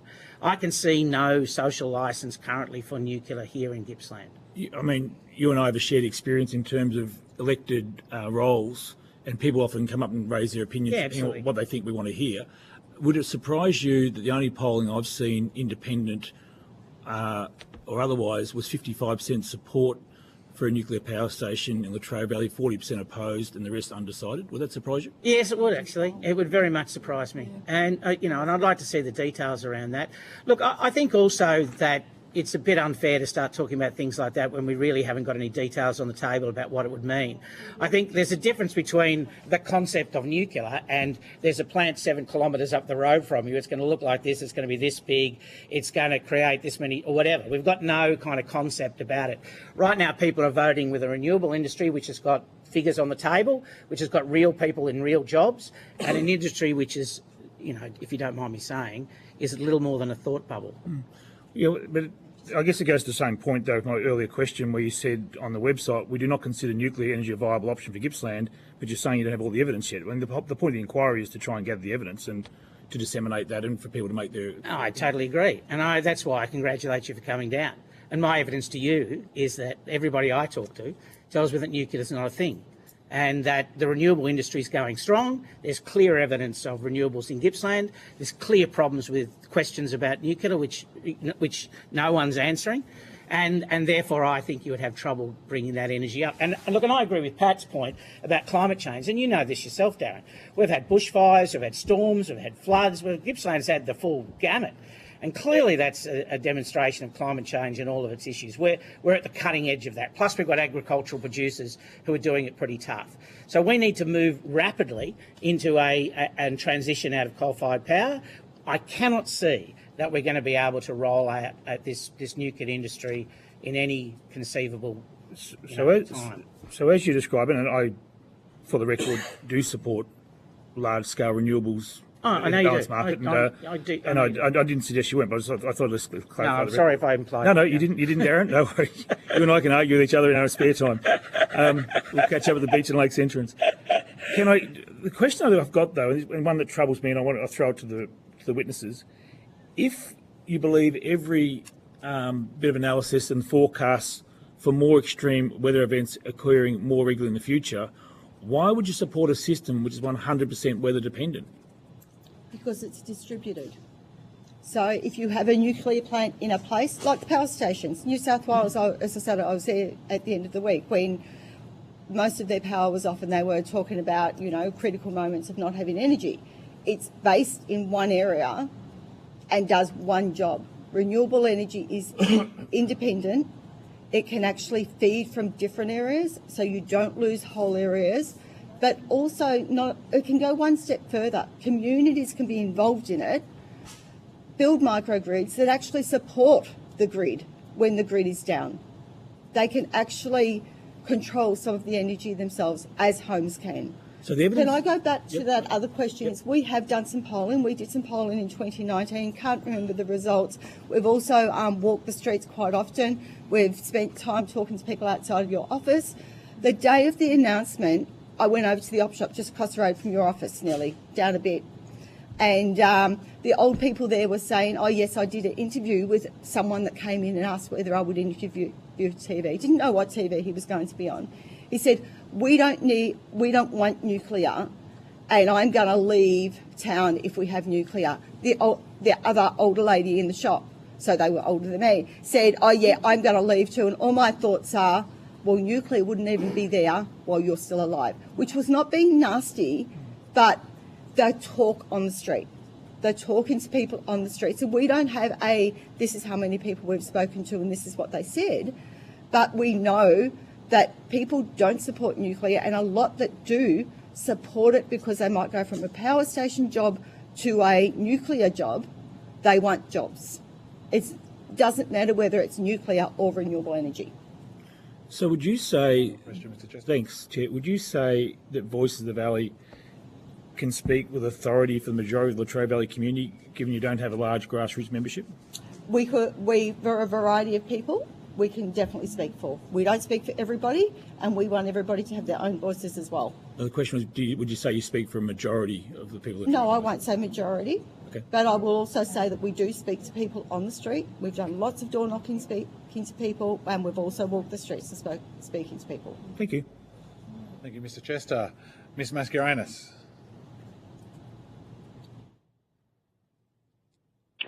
Cool. Sorry about that. I was just taking the phone off mute. So one of the things I wanted to understand is whether you were consulted, or if you know if anyone else in your community was consulted before the coalition announced their plan to build a nuclear power plant in your backyard. So I can answer that, and I actually put that in my opening here today. I know for a fact that the power station owners and operators were not consulted. I know the council wasn't consulted. We haven't been able to find anybody that was consulted either in our own region or in the 6 other regions across Australia, and that was disappointing, including the state governments. And how do you feel as a community having such a significant announcement and not having any consultation? Extremely disappointed that there was no effort to try and talk to a community when we're just being asked questions about consulting with community and representing community, that we were not asked, and nobody was, not even our council. As I said, not even our state governments were consulted, or the operators of the mines. It was thrown on us. It is done to us. Energy has to be done with us, not to us. I grew up in regional WA, and I totally understand the feelings that you're going through. One of the things that I think is interesting about the coalition is they often pit metropolitan and regional communities against each other when it comes to climate change action. And sometimes you might think that there's no regional communities that support climate action. Do you have any comments on this? And is there a particular reason why your group has sprouted up in your community? And I'll leave it there. I also put it in our... Before you do, Chair, can I suggest either that is withdrawn or rephrased? Otherwise, we will be asking similarly political questions. Could you please just rephrase that, Ms. Mascarenhas, that question? Okay, cool. I will ask the question, why has your community group sprouted up in regional Victoria? Because Voices of the Valley sprung up through the Hazelwood mine fire when governments didn't actually take action to protect our community. I'm happy to leave it there for now and share the call. Thank you. Dr. Molino? Oh, thanks very much, and thanks all of you for your evidence. I just wanted to go back to your assessment of where the community's views are at the minute. And I think just following on from some of the questions from Mr. Chester, nobody has a complete census of views in the community. But is it fair to say that across all of your organisations, you're all engaged with material numbers of people through either the conference in your case, Mr. McCarbon, and other means, or door knocking, or through community events, or through discussions? And is it fair to say that in all cases, your assessment of community views is that there are considerable concerns? That would be my point, yes.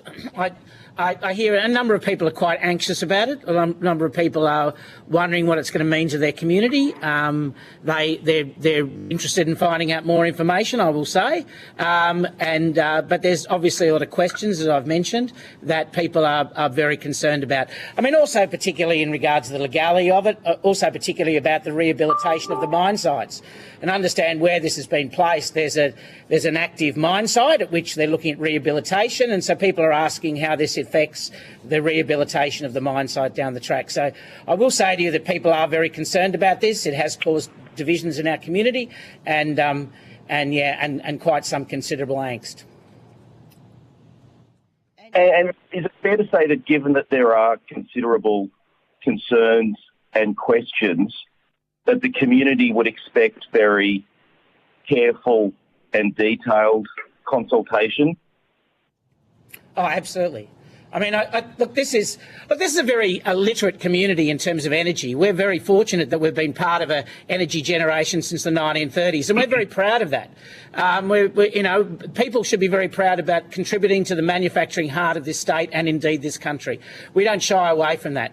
And so we are very energy literate people, and we're quite comfortable and mature enough to have a debate about nuclear. And to be honest, at the conference we had one.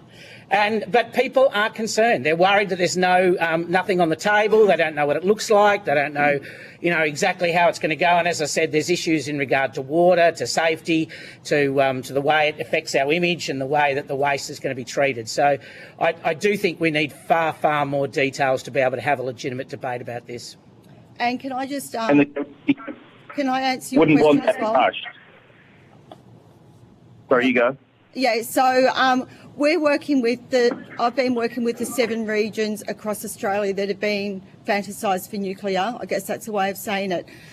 So we're working with hundreds of people a week that, and often different people jumping in and out from different organisations working together. The community in Gippsland, the organisations are really working together to get information that we know out there. Unfortunately, the community really want answers to lots of questions. And in my personal submission, I really put a lot of questions of things that I'm hearing. People want answers. They want information. They were told 6 months ago nearly they would have information, yet they have nothing.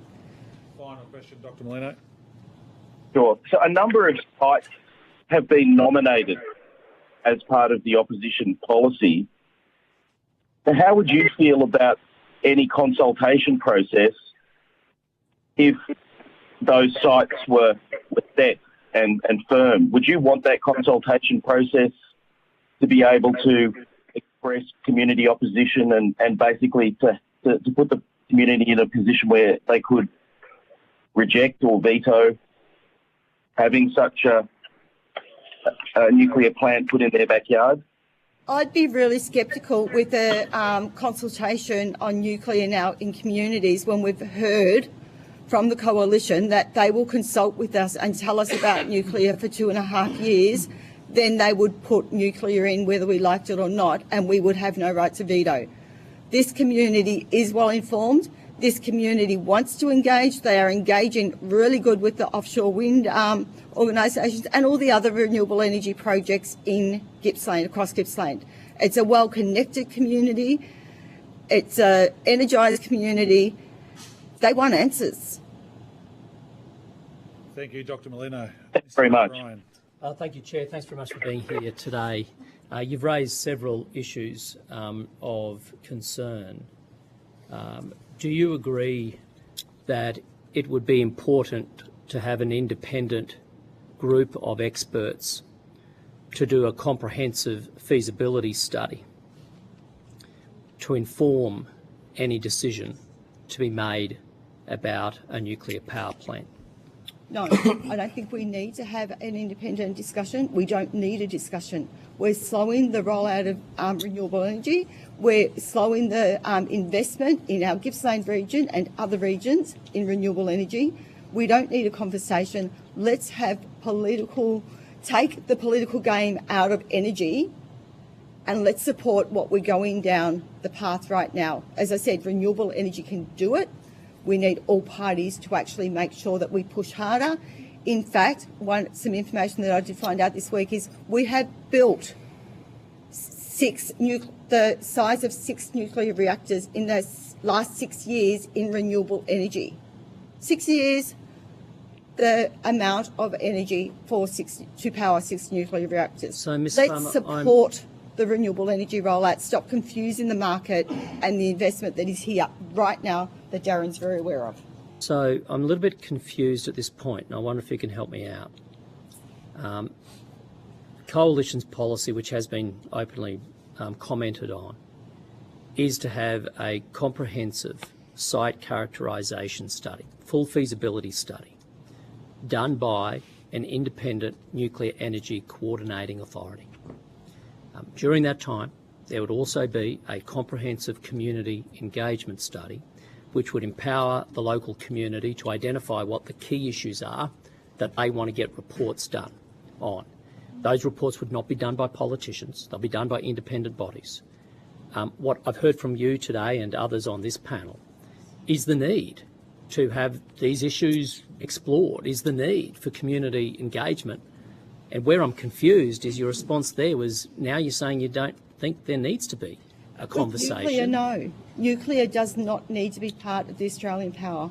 So we do not need nuclear in Australia. We need to be pushing the rollout of more renewable energy and more technology, and we will develop more and more as we go. So regardless, keep the lights on. So regardless of plans to actually have this studied, community engagement, you don't want any of that. It's just a no. And is that because the coalition have told us that they would consult with us for 2.5 years? Yes. But then they would go ahead with nuclear, whether we wanted it or not, and our community would have no rights of veto.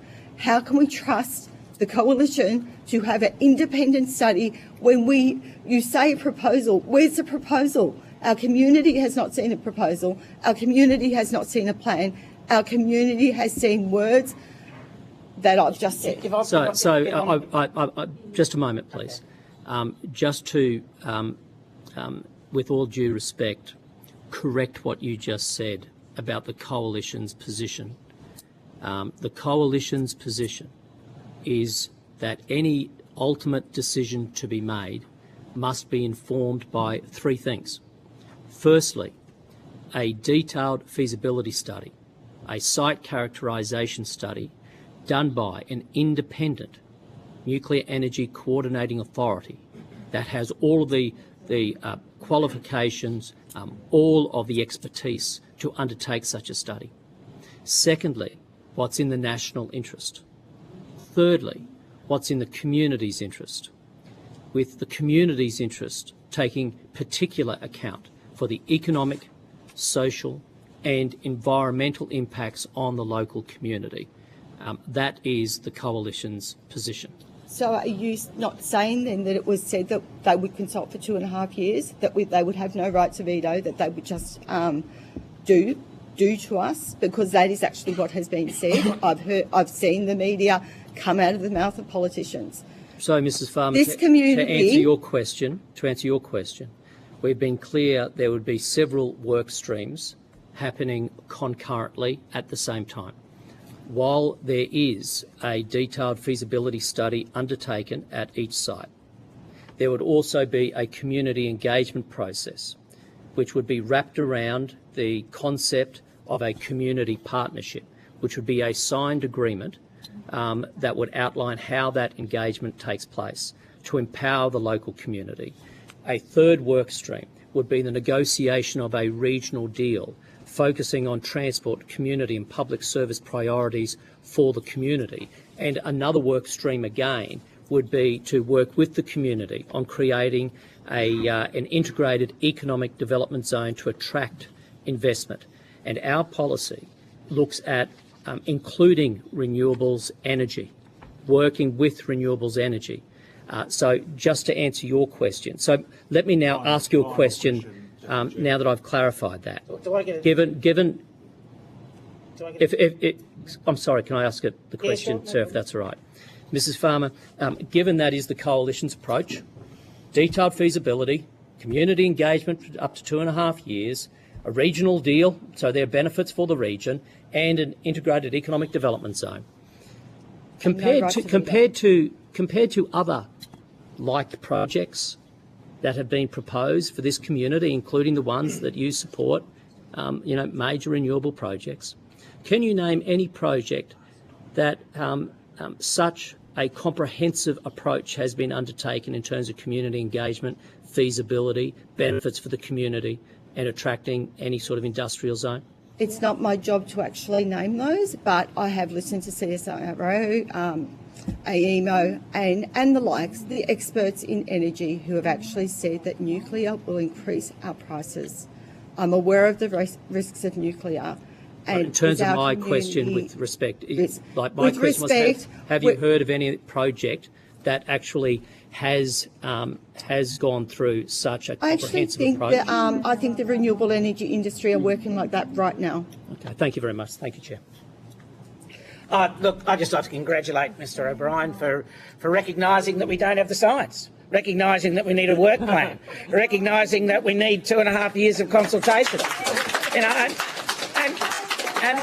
And good on him for coming in here and saying we don't know the answers and we need to find them, because they don't have the answers. And we have a right to be there. And I think that look, right now we've got a stream towards renewables which is there. We've got targets in place: 2 gigabytes by 2032, 5 by 2035. We've got that all in place. We've got an industry waiting to go. We've got people coming from all over the world looking at Gippsland and saying we have a way of transitioning out. We've got the science. We've got the community. We've had Star of the South working for 5 years doing that community consultative process, and I appreciate that you recognise you haven't done that.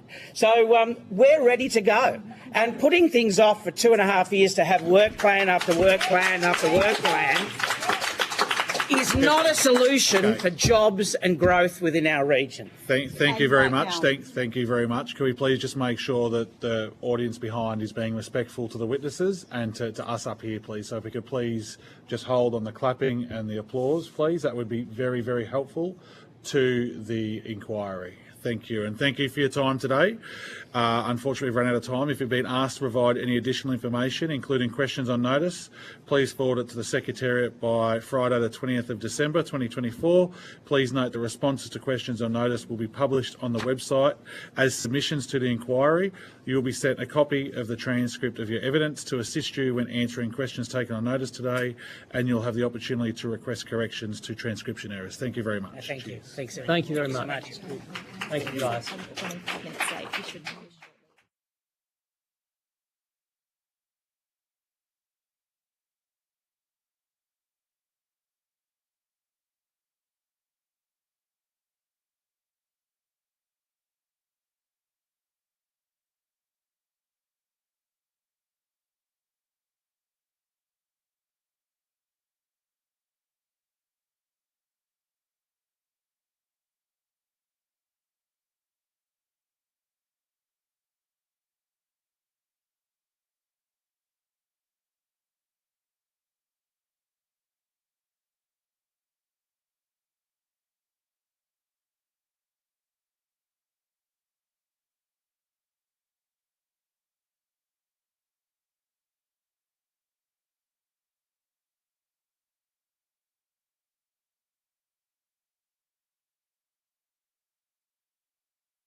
Good to go, guys?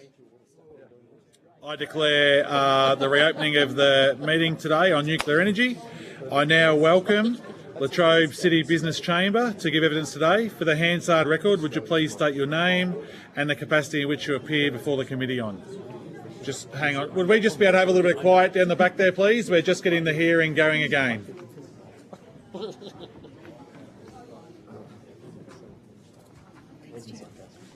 Thank you. I'll just read that again for you. Yep. So I now welcome Latrobe City Business Chamber to give evidence today. For the Hansard record, would you please state your name and the capacity in which you appear before the committee? Thanks, Mr Chair. My name is Peter Senior. I'm the President of the Latrobe City Business Chamber. Excellent. This hearing is a legal proceeding of the Parliament. The giving of false or misleading evidence is a serious matter and may be regarded as contempt of Parliament. The evidence given today will be recorded by Hansard and attracts parliamentary privilege. Before I invite you to make a brief opening statement, then we proceed to discussions, would you please state if you're a current or former member of a political party or a union or an investor in the renewable or nuclear industries, please? No. Excellent. I now invite you to make a brief opening statement. Okay. The Latrobe City Business Chamber morphed over the last couple of years from the Business Tourism Association and other town chambers throughout this region. We'll be enjoying our third AGM in a couple of weeks' time. So really, we're a relatively new organisation. Our membership is still small; it's still growing. I've been in the role since 2014 through both the associations. My full-time role is as a general manager of plastic fabrications in Morwell. We produce rotationally moulded plastic products, mainly for the Australian market, but also a few for export. This business has a heavy reliance on natural gas. Well, nice and brief. Deputy Chair. Thank you, Chair. Thanks very much for your time and congratulations on your, 3-year anniversary. So that's great. That's good. That's solid stuff. We heard this morning about some of the impact on the local community due to the closure of Hazelwood. Mm-hmm. I wonder if you could just give us your point of view from a business perspective on the impact of the local economy. Let me start there. So I suppose from my point of view, the closure of Hazelwood created a huge knock-on effect. So it was the businesses that support Hazelwood. The smaller businesses, the engineering firms, Fitter and Turners, those businesses that would support someone like Hazelwood who lose that type of business. Also, some of the employees of Hazelwood that we lost to the region, with some of the people that make up our communities that, they volunteer at our footy clubs and our sporting clubs, and they're high-paid jobs and they're really, really hard to replace when they left. Under the current plan, 90% of Australia's coal generation, baseload power, will exit the market over the next decade. Yep. There hasn't been clarity about which coal plants will be forced to close early, but that's the plan today. 90% gone. Yep. If the local plants here, Loy Yang, is to close early, what impact, especially in that time horizon, what impact would that have on the local economy and knock-on effects? Well, I suppose if it's closing early, it's going to have a major impact on small business that supports somebody like an AGL. So if they've planned for AGL to close at, say, 2035, and it closes 3 or 4 years earlier, and that's going to have an impact on their business plans and how they, foresee how their future is going to run. Would you say the same for Loy Yang? So Loy Yang A is AGL, Loy Yang B is Alinta, under my understanding. Yep. So if both of them close earlier, any business that leaves this region of that size is going to have a huge impact on other businesses around it. Yeah. Are you aware of the Department of Energy in the United States have done a lot of work on talking about workforce in coal plants compared to nuclear plants? And they've said that 77% of coal plant workers could transition seamlessly to work in a nuclear power plant, same occupation. In fact, that nuclear power plants pay more. I think it's about 14% higher, about 50% higher than wind and solar. Do you think that sort of opportunity would be welcomed? Well, first of all, I wasn't aware of that study. Yeah, of course it would be. Yeah, if a local worker can stay locally at another form of employment that they want to do, of course it'd be welcome. As part of the Coalition's plan, we are looking at doing a regional deal with each of the 7 locations, and that includes here, where we have really a recognition that the community is helping underpin Australia's energy security for such a long period of time. And that includes priority transport infrastructure, community facilities, public service requirements. In your opinion, what would be the priorities needed for this community? Could you state the question again from the start? So the Coalition is looking at doing a regional deal with each community which will be hosting a nuclear power plant. And that regional deal will be able to include things such as transport infrastructure, community infrastructure, and also priority public services. Okay. So my question is... So priority public services, you mean bring public services to the region? No, it would be whether it be health, education, and the like, in terms of public services that are delivered to citizens. Okay.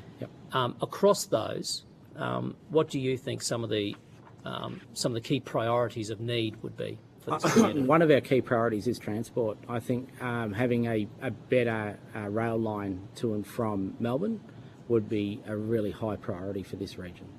And then another part of our proposition to assist local communities and recognise their contribution to our energy security is an integrated economic development zone. So a physical zone that can receive cheaper power, which of course is zero emissions, reliable power from a nuclear power plant. And the idea there is you would be able to attract investment from outside into the region, underpinned by that energy intensity that the plant provides. With that in mind, do you have an opinion as to what sorts of industries or sectors we could attract to this area if they were able to offer the cheapest, cleanest and most consistent energy in the country? I suppose manufacturing comes to mind straight off the bat. It's an area of my expertise, and energy. Manufacturing is an energy-intensive industry, and we've got land. We've opened up quite a bit of land, so straight off the bat, I'd say manufacturing is a sector that you could attract more people down through that sort of a scheme. As part of our previous discussion we had with the panel, we're talking about the Coalition's plan to have 2.5 years of a detailed community engagement process and site characterisation study. Over that period of time, we'd also be looking to work with the local community on identifying the needs for a regional deal, and also what they want to focus on to attract investment into these regional economic zones. My question is, do you think the local business community would welcome an opportunity to try and negotiate a regional deal and to have their say on what type of investment could come to the region underpinned by an 80-year asset? Of course they would. Thank you very much. Thank you, Deputy Chair. Ms Mascarenhas. Hi, great to hear from you this morning. One of the things I was wondering is whether the Latrobe City Business Chamber has a formal position on nuclear power. No, we haven't.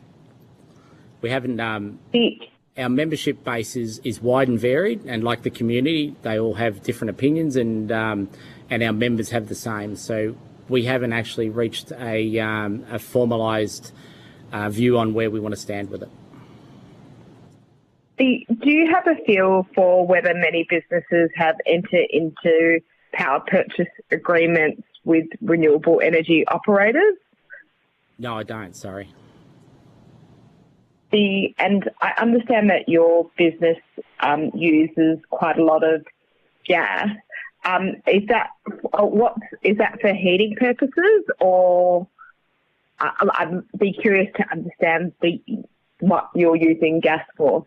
So we run 3 4-metre ovens, and through the ovens we'll will rotationally mould plastic products. So we use about 2.5 to 2.9 gigajoules per month of natural gas. And do you know if there's an equivalent of what you guys are using that uses electricity rather than gas out in the market? Yeah, the ovens can be converted to electricity. So that you can get electric burners for them, yep. Okay. And I understand that that there's been some challenges with electricity costs. Nuclear is considered to be the most expensive form of electricity generation. Intuitively, that would have an impact on business. Do you have an opinion on increase? Oh, yeah. Do you have an opinion on this? On the increased costs of electricity? From nuclear generation and the impact on business. Yep, like I suppose any impact on costs on electricity is concerning, regardless of whether it's nuclear or whether it's a gas increase. Energy underpins what manufacturing does, underpins what business does, and you get hit from a number of different areas. You get hit by your suppliers, you get hit by your staff for their cost of living, and then you get hit on your direct costs. And one of the things that I've seen happen, at least in the ACT, is that they had used their power purchase agreements and contracts to basically get 100% renewable energy. And so they had some of the lowest increases to electricity prices. Has that been some of the thinking of any of the local businesses to kind of reduce and manage power increases or power costs? I'm sorry, I honestly couldn't answer that. I haven't had that discussion with our members. Yeah. The other thing that I was also interested to understand is one of the things that the coalition government introduced was something called the Emissions Reduction Fund. And so that's a fund which people can participate in to reduce greenhouse gas emissions. Have you thought about fuel switching at your site and maybe seeing if you can get some money through the Emissions Reduction Fund to assist with your a potential project to switch from gas to electricity? Yeah, in answer to your question, we have thought about it. New Zealand have taken gas off the market for rotational moulders, so they're already going down that process. So we're actually watching what they're doing and how they go about it, and then if we need to, we'll follow their lead. And then this is probably more from a household perspective. The numbers that have been reported is that annual electricity bills would go up from $1,200 to $1,400 a year. Do you think that locals would be comfortable with those types of electricity bill increases? I don't think anybody's comfortable with electricity bill increase. They feel like they've gone up the last 4 or 5 years, so any more increases wouldn't make people too comfortable, I'd imagine. Final question, Ms. Mascarenas. And maybe my final question is around real estate and nuclear exclusion zones. Do you think that, so there's exclusion zones associated with nuclear power plants, do you think that would have a negative or positive impact on real estate in your neighbourhood? Look, I'm not really qualified to answer, but my gut feel was that you'd think it'd have a negative effect. Thank you, Ms. Mascarenas. Mr. Kennedy. I'm happy to go to Mr. Chester. Mr. Chester. Thanks, Chair. Thanks, Peter, for appearing today. Just for clarity, the Latrobe City Business Chamber, that's a voluntary organisation? Yeah. So you're not paid in any capacity to be here today? No. And as a member-based organisation, what sort of numbers of members would you have, financial members at this point? I think it's between 30 and 40. So they'd be businesses across the municipality of Latrobe City? It's Latrobe City, yeah. And as I understood your comment before, you would think there'd be a diverse range of views across that membership? Yes. Yeah, which I would think would be quite normal given the diverse range of businesses you're representing. What is your own history in the region? Have you a long-term Latrobe Valley resident? I think I'm not a local apparently because I've been here only 26 years. You're effectively a blow-in by local standards. But my point, I guess, in asking you that is, in terms of your network of business contacts, friends, family, do you know anyone who's employed by a coal-fired power station, or whose business relies on a coal-fired power station? Not totally reliant on a business. Or receive some level of income from them. Yep. Yeah, but of course, yeah. So amongst your network of friends, you'd have people. Yep. Amongst your network of friends, would you know anyone who's employed by an offshore wind company? I don't think so. No, I couldn't answer that. No. So in terms of your own experience, no one you know in Latrobe Valley right now is getting work through an offshore wind company, but there's plenty through the coal-fired power stations. Yeah. Okay. Just in terms of reliability of supply for a business like yours, yep. We had a question before about affordability. How important is reliability for a plastic moulding business? I think having that reliability allows us to forecast. One third of our block is empty. We can fill that, but we'd like to have some security in what we see moving forward, and especially with gas, we haven't got that security at this stage. Okay, and just also in terms of your experiences in business, and you lived through the Hazelwood closure experience, what did it do in terms of impact on groups, sporting organisations, but quite aside from business, because obviously there's a business downturn which has been well commented on, but in terms of community, sporting organisations, impact in that regard, did you notice anything? Yeah, look, I live in Churchill. There was a lot of Hazelwood workers that live out in Churchill. I know the footy club lost volunteers. I know the cricket club lost volunteers. I know the soccer club lost volunteers. So, yeah, we lost some really good people through that. And like I said before, they were high-paid jobs.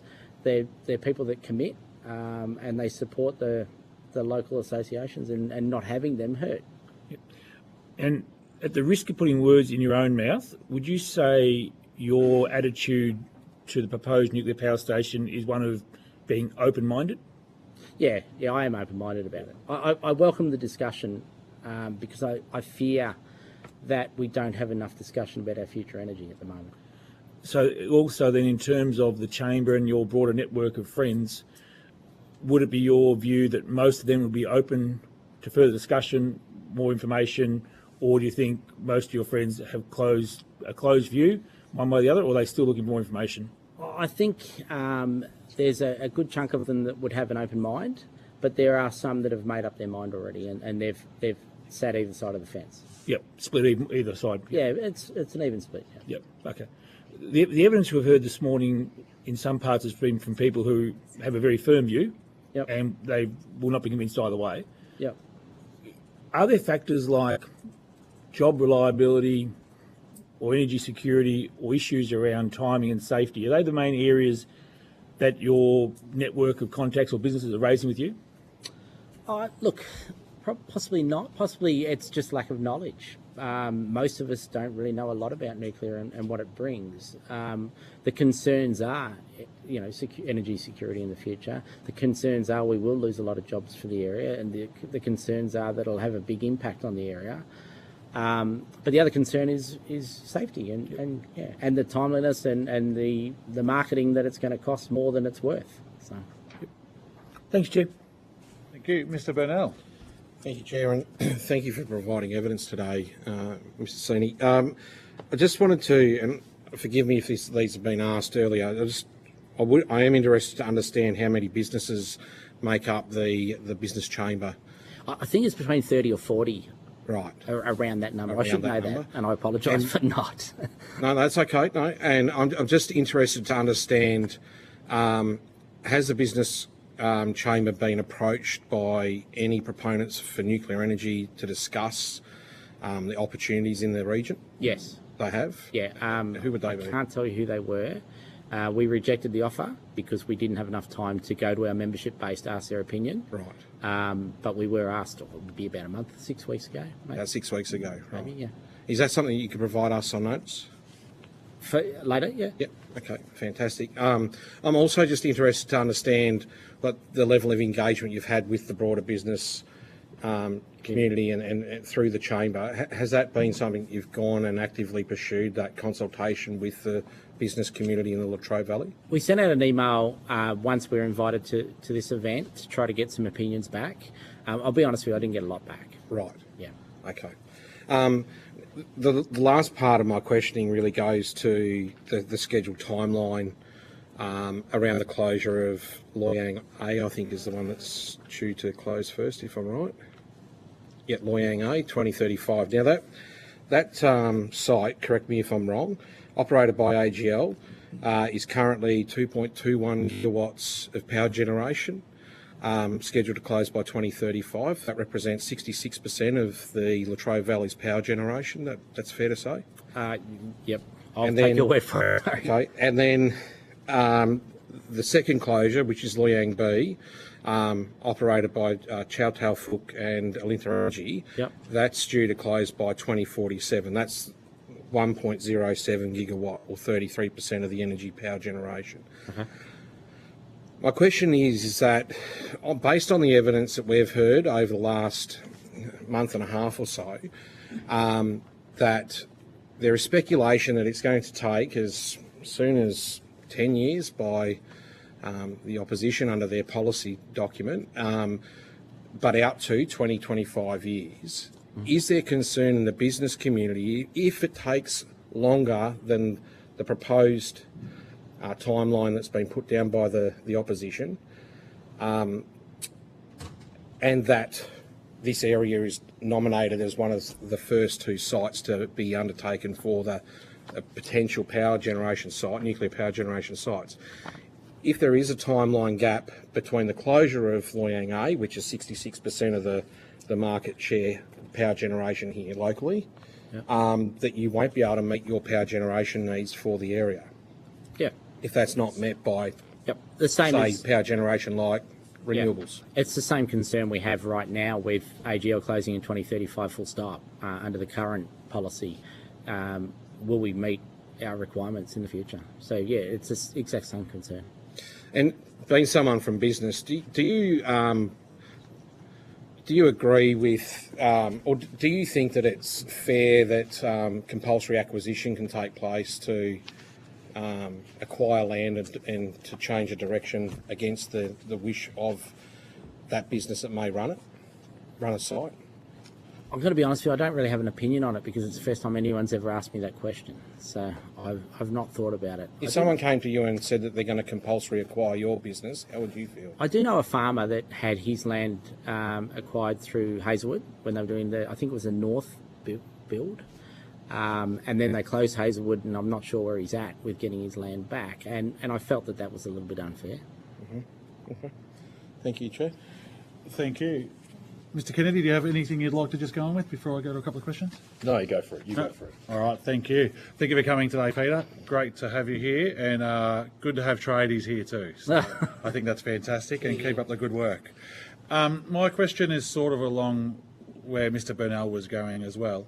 Your Lawn Power Station is closing 2028. We have Loy Yang A closing 2035.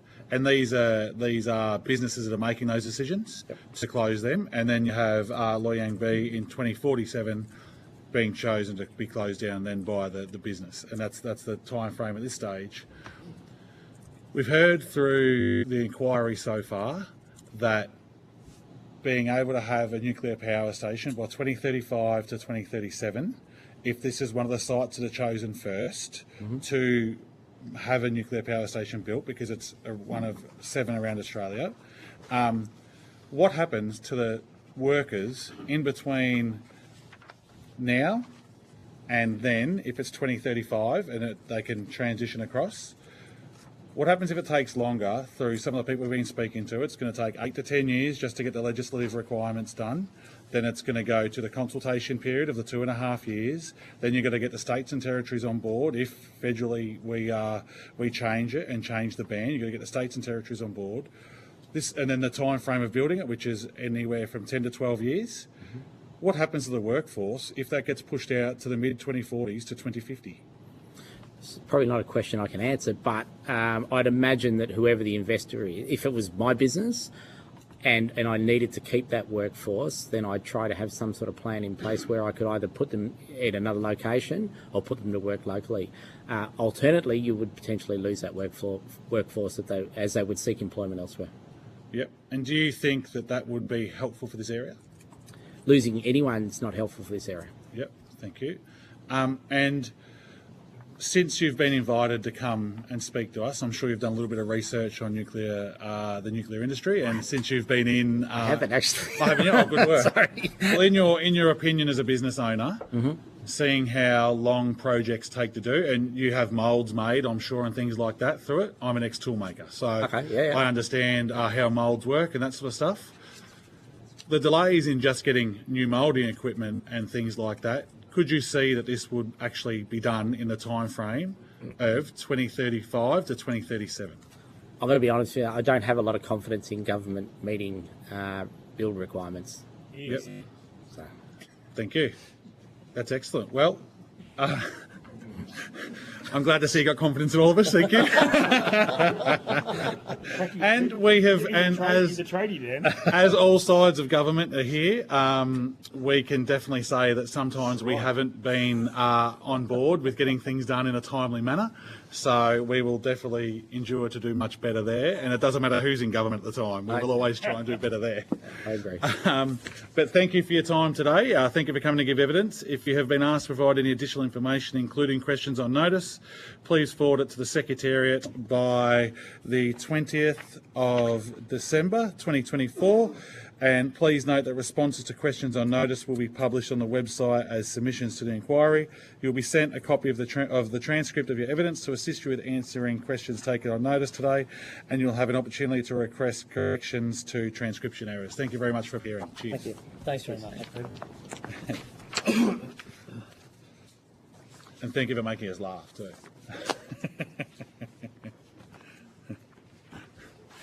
Sorry, Chair, if we could just suspend into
I declare open the meeting again of the Select Committee on Nuclear Energy for inquiry into nuclear power generation in Australia.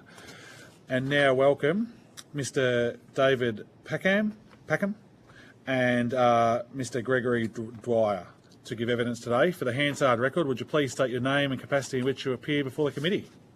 I'm David Packham. I'm a retired elderly scientist in my capacity, and I represent only myself. Thank you. Sorry, was there another question? No, that's okay for that one. That's enough for that one now. Yep.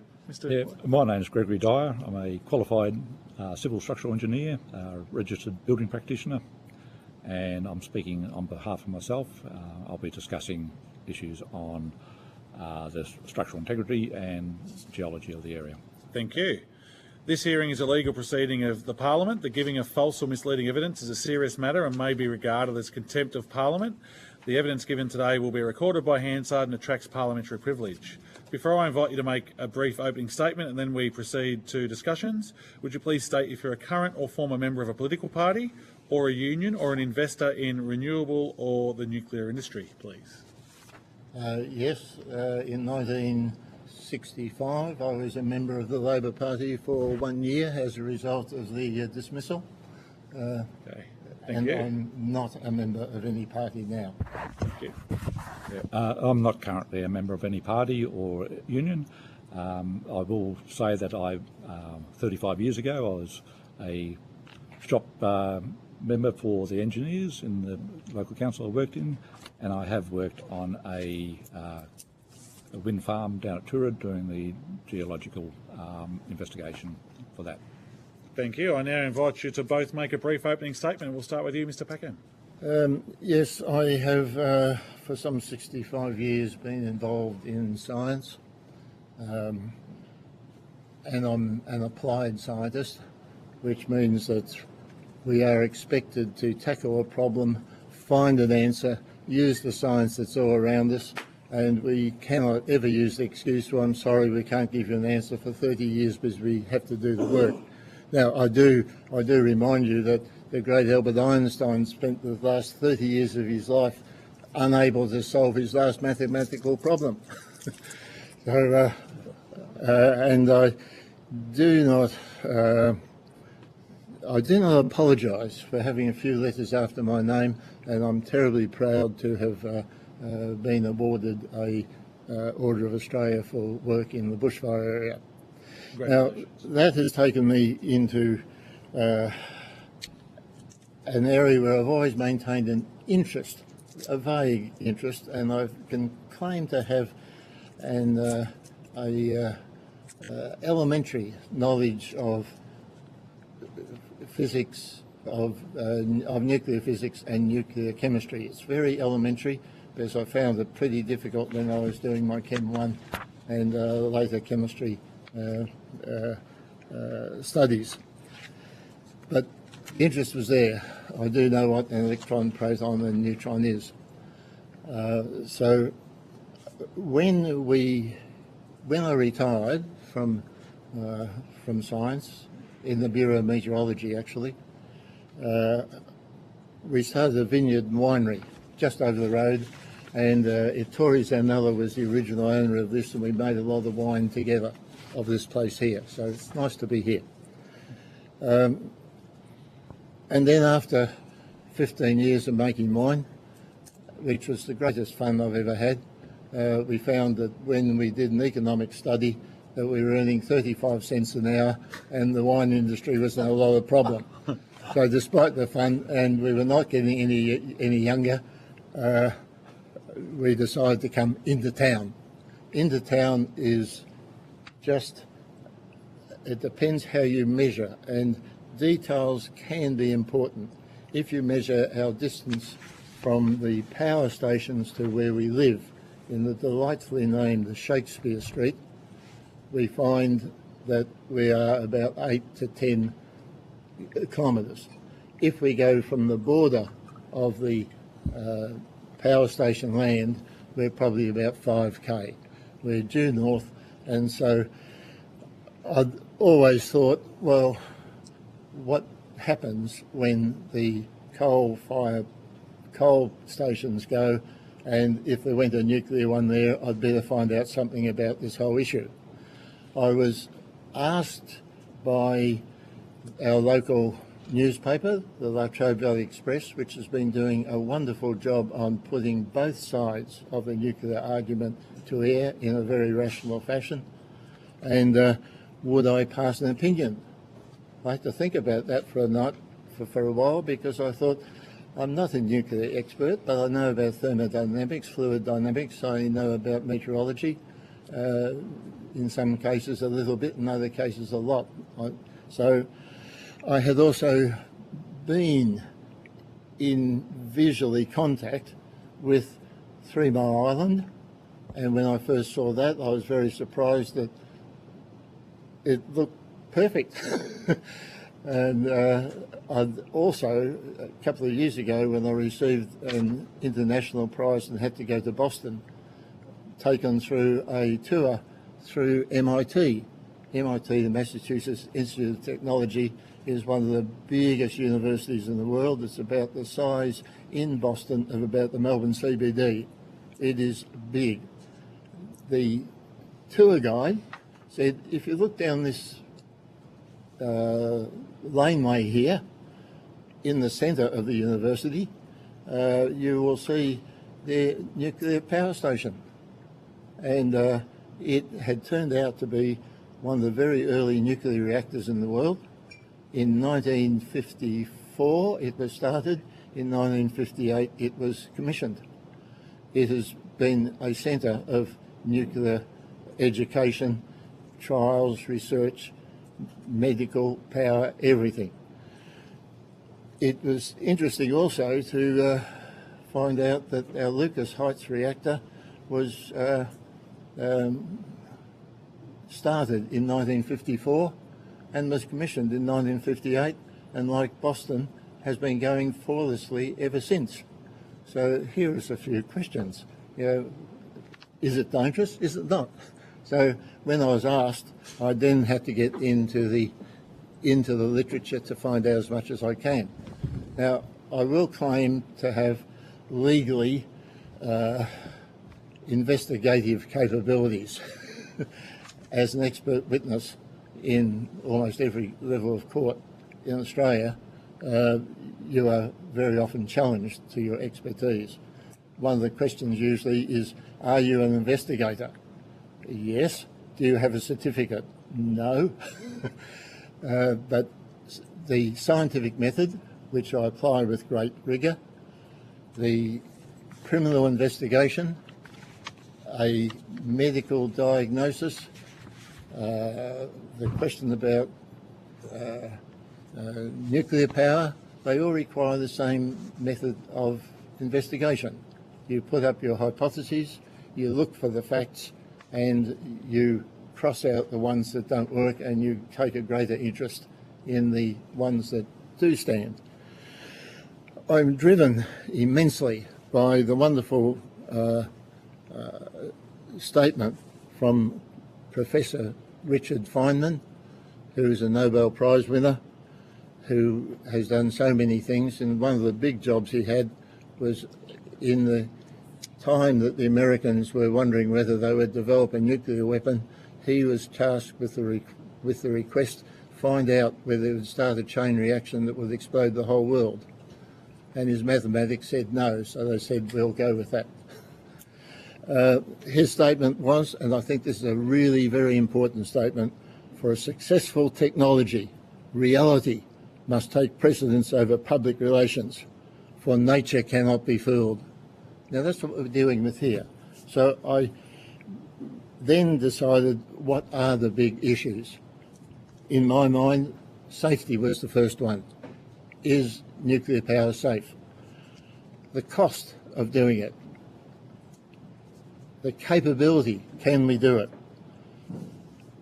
What do you do with the waste heat?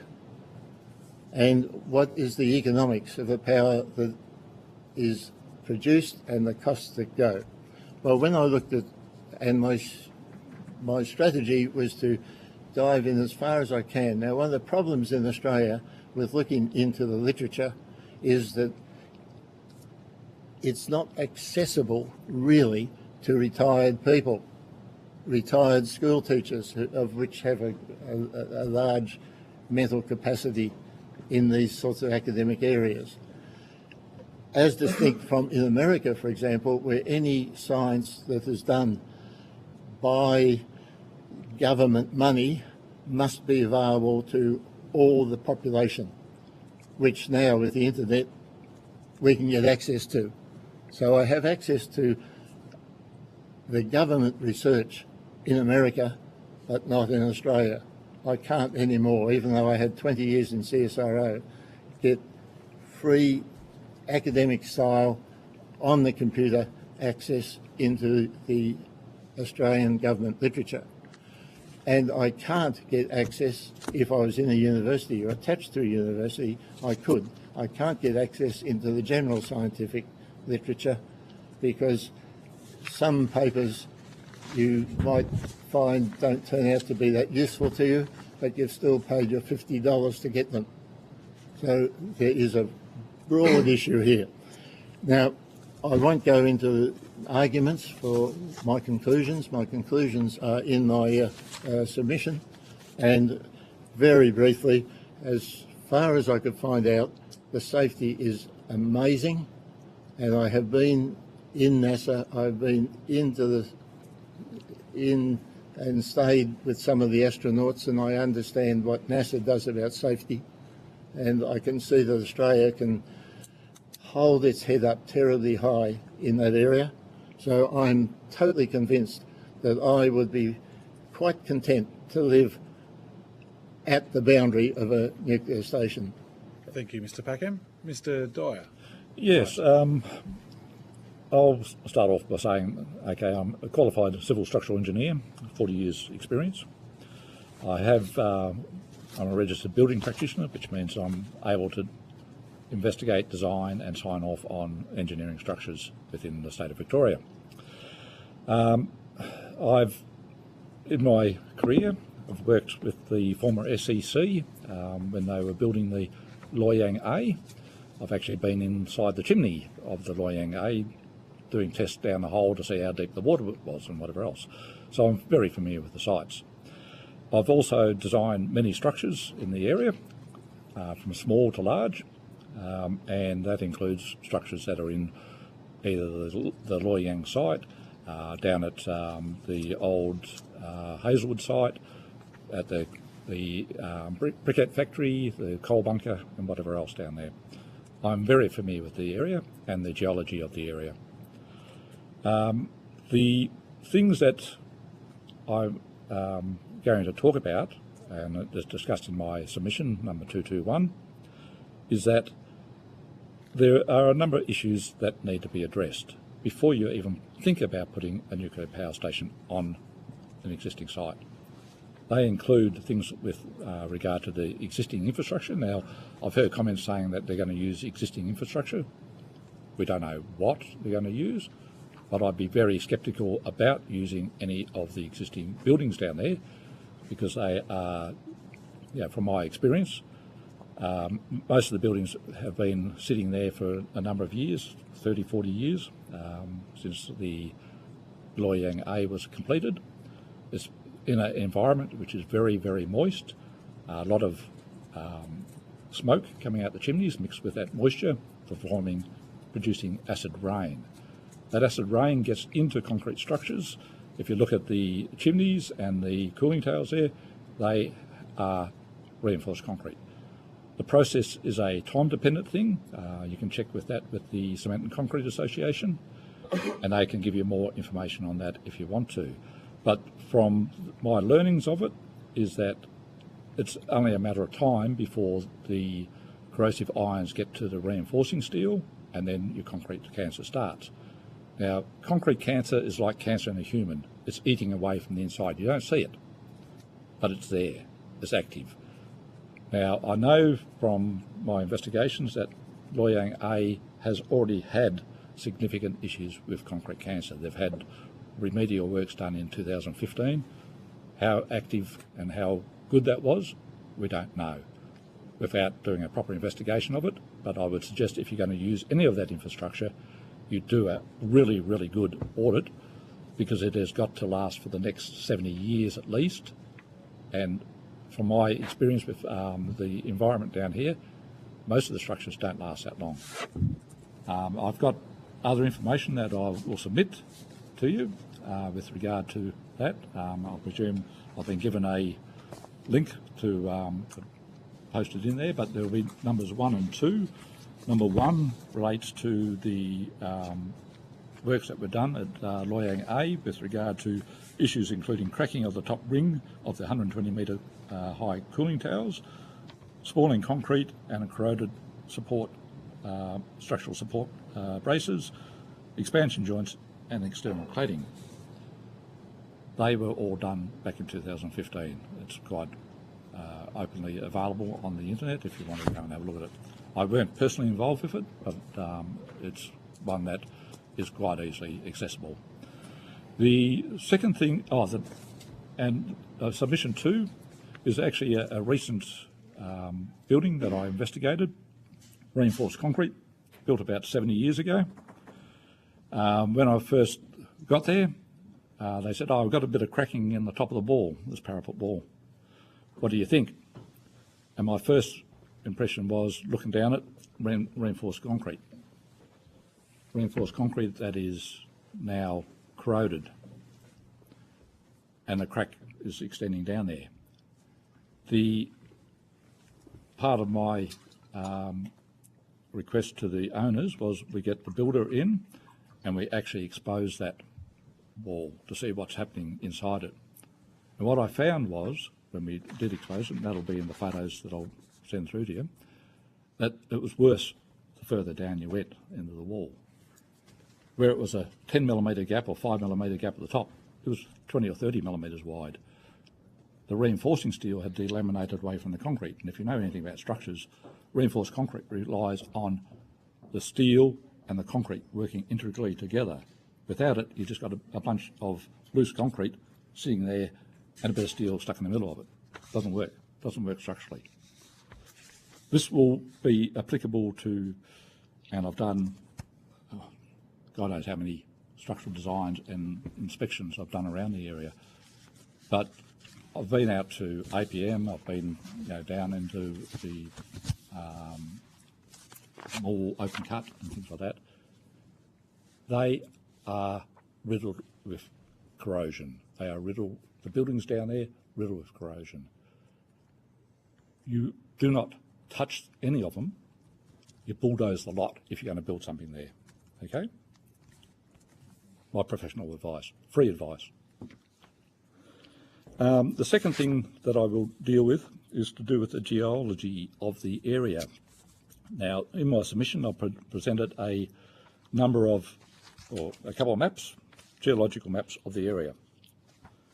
Now, to most people, it's just a bunch of lines and colour areas and whatever else, but they tell a story. If we read a geological map, they tell us a story of how that land has developed and over what period of time it's developed.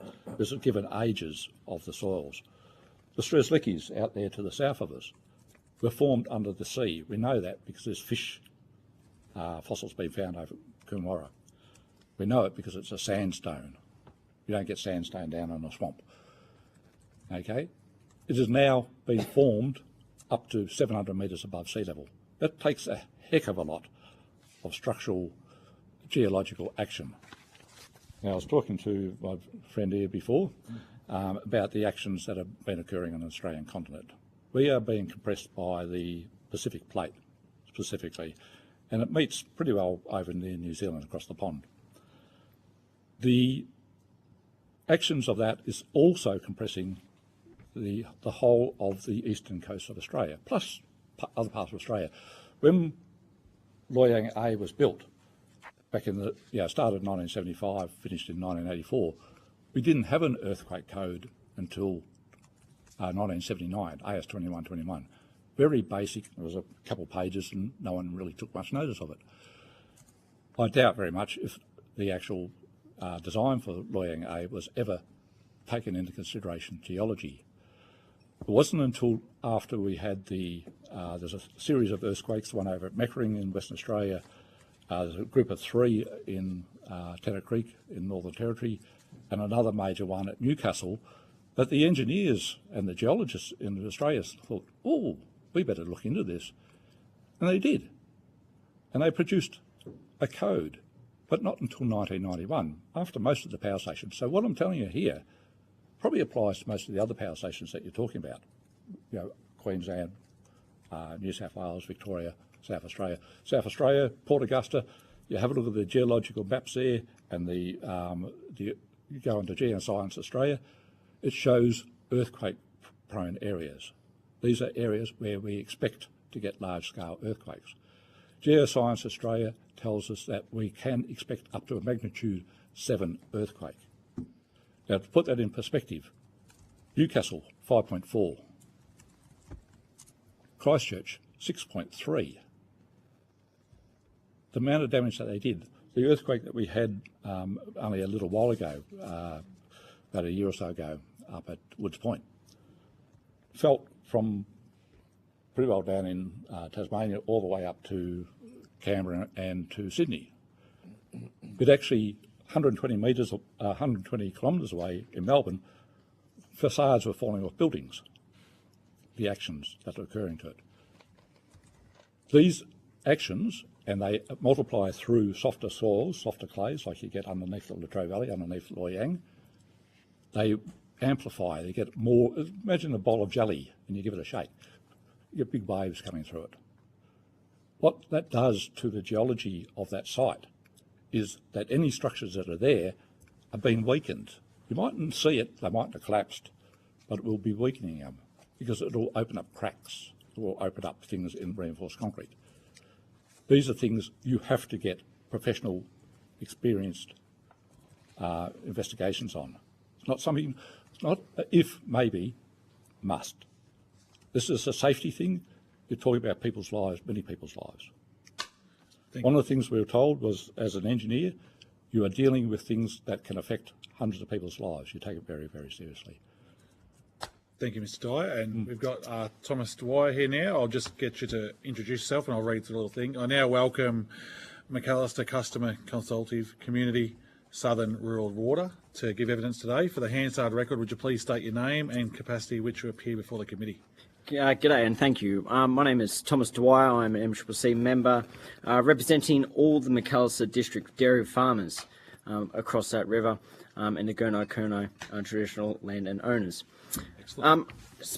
I'll just carry on with a couple of little things first, and we'll get you to go into an opening statement, okay? This hearing is a legal proceeding of the Parliament. The giving of false or misleading evidence is a serious matter and may be regarded as contempt of Parliament. The evidence given today will be recorded by Hansard and attracts parliamentary privilege. Before I invite you to make a brief opening statement and then we proceed to discussions, would you please state if you're a current or former member of a political party or a union or an investor in the renewable or nuclear industries? Non-political. Excellent, thank you. I now invite you to make a brief opening statement before we go to some questions. Of course. Well, on behalf of our district, we are opposed of any nuclear building whatsoever within our lands.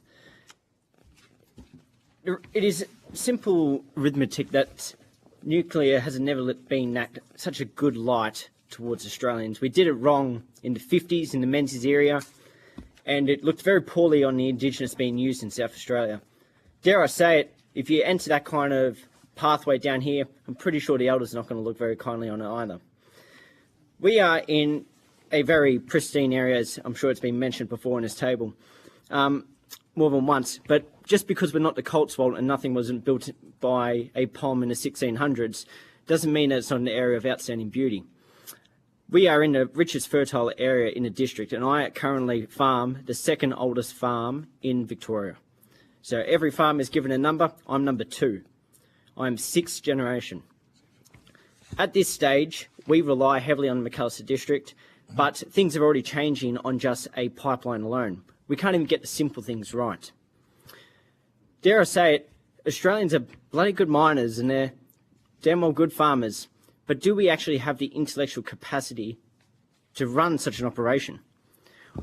We've already lost foreign policy, threw it out the window by going down the pathway of looking into the Americans and looking to the French and the English for our answers. Well, we're not thinking enough for ourselves.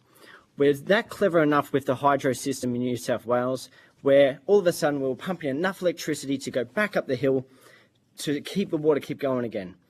Well, we are in Bass Strait with the roughest sea around our coastline of Australia. We should be looking to do something out there.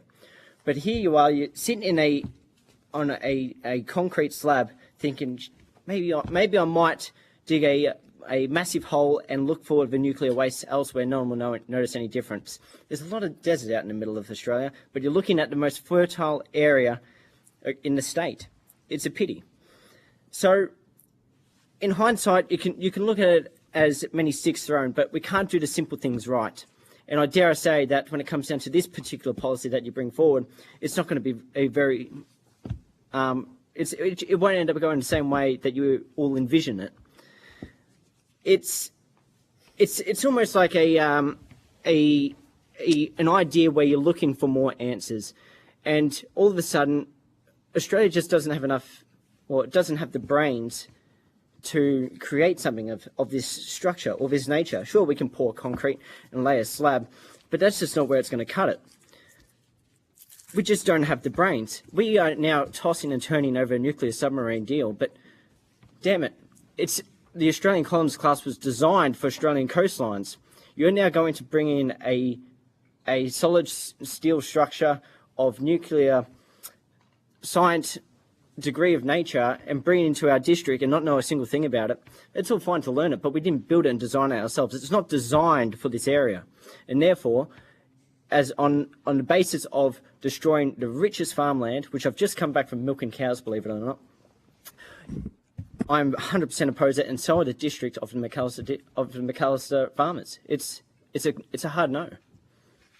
Thank you very much, and thank you for helping with the agriculture side of what you do with milking cows, and I appreciate that you've came here to give evidence today as well as everybody else does on this committee. We'll start off with Mr Chester on this one, I think. Thanks, Chair. Thank you to everyone for being here. David, just in relation to your conclusion, nuclear power is safe, cost-effective in Australia's advanced capabilities and manpower, and increasing nuclear capability is also essential to our national capacity to achieve security in the foreseeable future strategic threats. And you also referred to some commentary about whether Australia, you referred to a second-hand salting lie that Australia is not capable of having or running a nuclear power station. You know, as a scientist, they're pretty strong comments. Are you offended? You're offended by the claims that we don't have the capability, we don't have the capacity in Australia? You're suggesting we do have that capability? Well, I'm convinced we do. We built the Sydney Opera House. We built the Harbour Bridge. We can keep going through all the great things that we have done, and I have not the slightest doubt that we have the capability. And obviously, I believe that we designed and we built one of the first nuclear reactors, peaceful nuclear reactors in the world.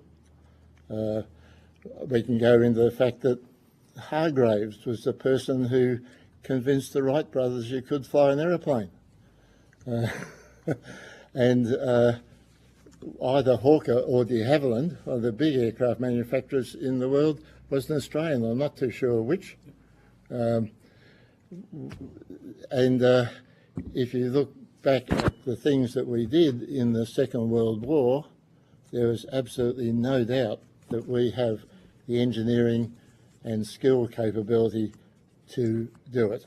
We also have the tremendous advantage that a lot of other people have done it before, and so the first thing you do is to find out how they did it and ensure that you can learn by their mistakes so that we don't make any. Thanks. And Gregory, just for clarity, I think in your commentary regarding the issues around the degradation of existing infrastructure on the brownfield coal sites, as I understand the position being argued from the coalition is that utilising the former coal-fired power station sites doesn't mean recycling the concrete structures there. I think it was as I understand, the reference is more to transmission lines and the corridors. I would have thought, as I understood it anyway, that the policy would be to clear the concrete that's there, not to reutilise what's existing infrastructure. What applies to the coal-fired power station applies to any infrastructure. Every engineering structure has got a design life. Yep. Okay? Rule number one. Rule number two is that they're designed to Australian standards, to what our codes. I've got a bucketload of codes that I can show you if you really want to. And if you have a look at the wind code specifically, and we're talking about the collapses, there have been something like 12 collapses in the last 17 years of transmission towers and transmission lines. Not reliable. Theoretically, if you go by the Australian Standard Wind Loading Code, they're designed for about 180 kilometres per hour. They're collapsing under 120 kilometres per hour. We have design load factors and we have safety factors built into every design. So if I'm designing something, it's not designed to be right on the limit. It's designed to have a factor of safety of 2 to 3. Yep. If they're collapsing when you're getting maybe 70, 80% of the wind load, something wrong. I wouldn't trust it. If you're talking about reliable, you're talking about something that's going to be there every day, 24/7, 365 days of the year. If you can't guarantee that, forget it. There's other ways. If you want to do 365 days a year guaranteed electricity, put a solar panel on every house, put a battery on it, let them reuse the charge that they take during the day, put it in the batteries, use it at night time, and make it so it can be isolated from the grid, that it becomes blackout proof. Okay? That's not hard. I did the maths on it. $10,000 a house. We've got 10 million houses, $100 billion. You could do it over 10 years, $10 billion a year, or you can do it on a shared equity or a interest-free loan and get the people to pay it back. That way the government doesn't actually pay out any money. But what would happen is with every home, they would have their own power. And if we do it in the way that we do it with water supply in the city, we have it where we have what they call microgrids, which is basically grids of a group of 1,000 houses or a few hundred houses or whatever the case might be. And they are interconnected so that they can be isolated. At the moment, we have a tree type of arrangement where basically you've got all these buildings out there on the end of a branch. If the branch falls off here, they're all gone. You can't bring it back in. You need to have more than one path to get in. Everything in engineering is about flow, about getting things to go.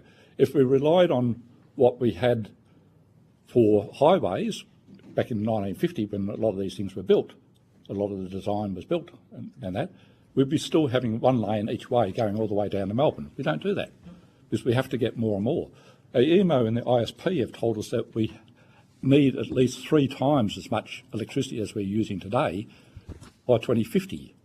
We know in Victoria, I've seen a report on it, is that our gas is running out. By all accounts, the Bass Strait gas field is depleting, which means that by 2027, they're predicting we're going to get half the supply. That's why the state government has now banned all gas connections to any new subdivisions. The reasons for it, the practical engineering reasons. If you want to know more, as I say, in the front of my report, if in doubt, ask. So the final question, Chester. The somewhat contested decision to ban all new gas connections isn't within the terms of reference, but I'll move on. Yeah, it's energy. But we're going to have to replace it with something. Yeah. Just in relation to your position, Thomas, regarding the African Customer Consultative Committee, has there been any, I don't know, meeting or research with the Customer Consultative Committee group to reach that position, or is it really, it's your position? Again, I've asked the farmers. There are currently 70 farms that rely on McAllister District. I've gone to every single one of them. I know them all. I can say for where they stand, they don't want anything to do with it. So the Consultative Committee has a formal position opposed to all nuclear? Absolutely. We are the voice to Southern Water, and Southern Water acts on our advice alone. If anything is moved in our committee, it's tabled in Southern Water Board. Unfortunately, Southern Water of recent months have gone to the stage where they are failing to listen to what has been voiced and what has been said, and they're being held accountable of recent. So just for clarity, you're happy to table the motion, or would you be happy to table the motion from the Customer Consultative Committee to Southern Rural Water opposed to nuclear power? Absolutely, any day. Yep. Thank you. Thank you, Mr. Chester. Thomas, just a question for you.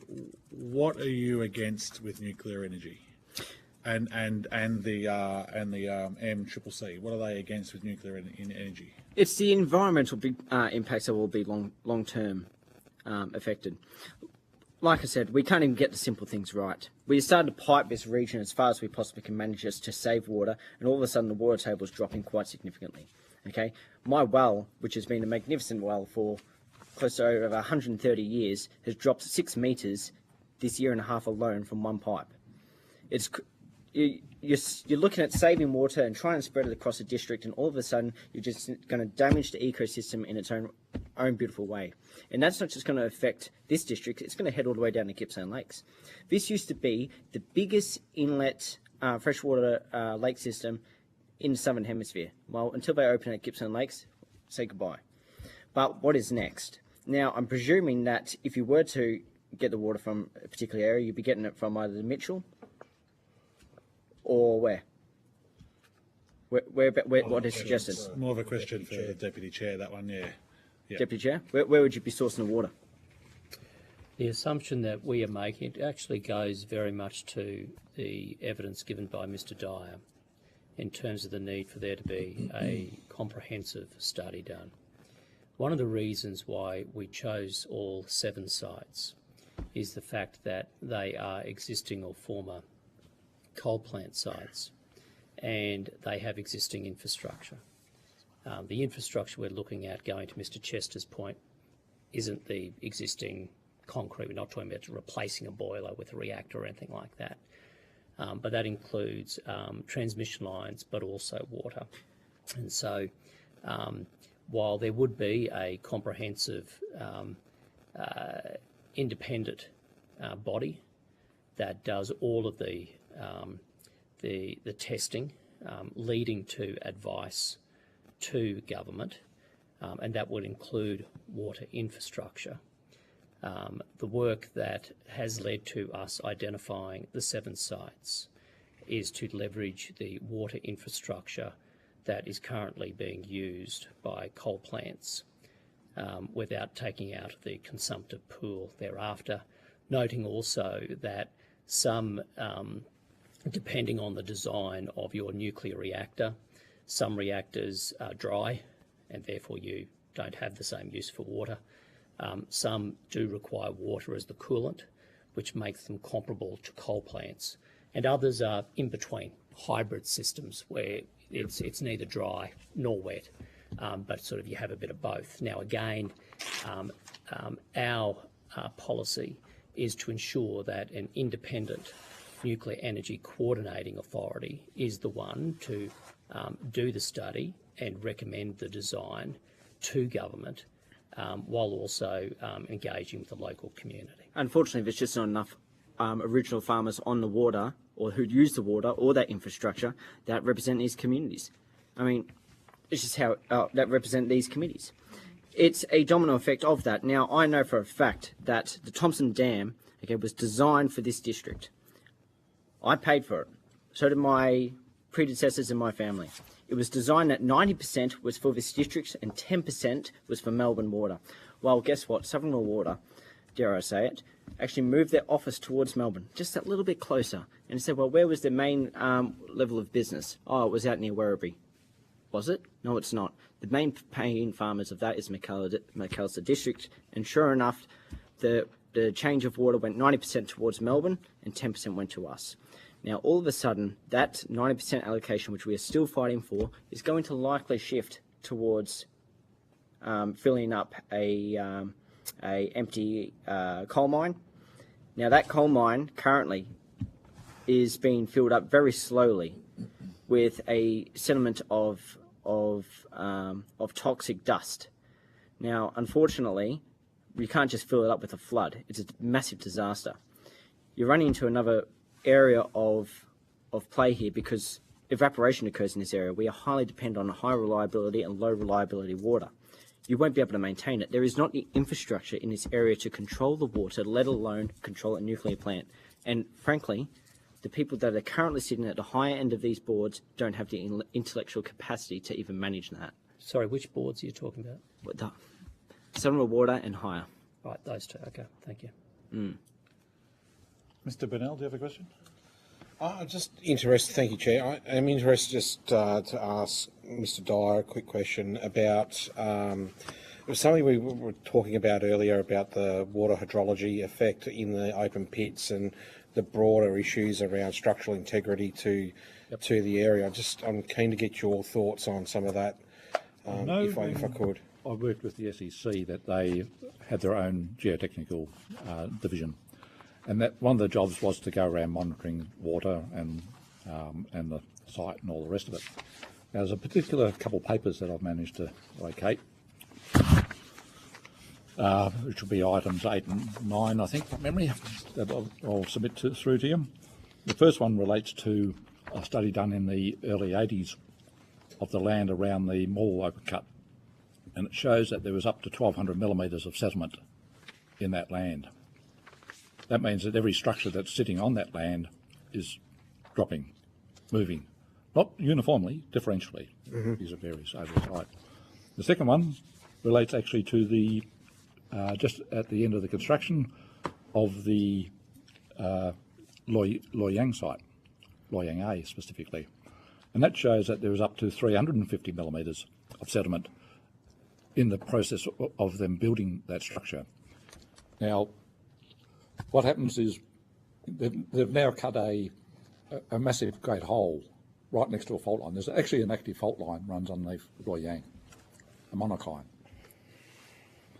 They've dug a 200-metre hole, 5 kilometres long, right next to the edge of that fault line. It's weakening that fault line. It's creating a stress point in that fault line. If you're going to get a movement, quite possibly you will get a major earthquake at that location. You've got the geological maps, if you have a look at them. There's fault lines running all over the place. There's one right across there, you can see it out the window, the hills. The other one out just a couple of kilometres to the south of Loy Yang, major fault line. As I say, that land that was underneath there, the Strzelecki's, was formed under sea level. It's now up to 700 metres above sea level. That's thousands and thousands of magnitude 6 or bigger earthquakes in that period of time that's been occurring. And it's not that long geologically, only a couple of million years. So chances are we will get an earthquake. Don't know exactly where, I can't tell you when and where it will occur, but I'll read to you a little article from the Laws of Engineering, which is what they call Murphy's Law. And as soon as I find it, and it goes like this. In any field of endeavour, anything that can go wrong will go wrong. Left to themselves, things will always go from bad to worse.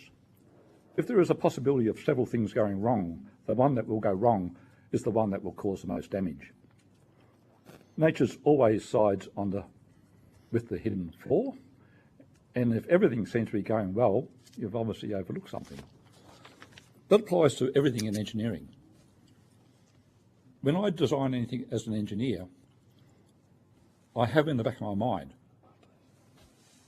and it was told to me by my senior lecturer in final year engineering structures. Imagine yourself standing in front of a board of inquiry explaining why your structure has failed and killed people or done a hell of a lot of damage. And that's got to be with all you guys. It's not going to be my name on that piece of document. It's going to be you guys.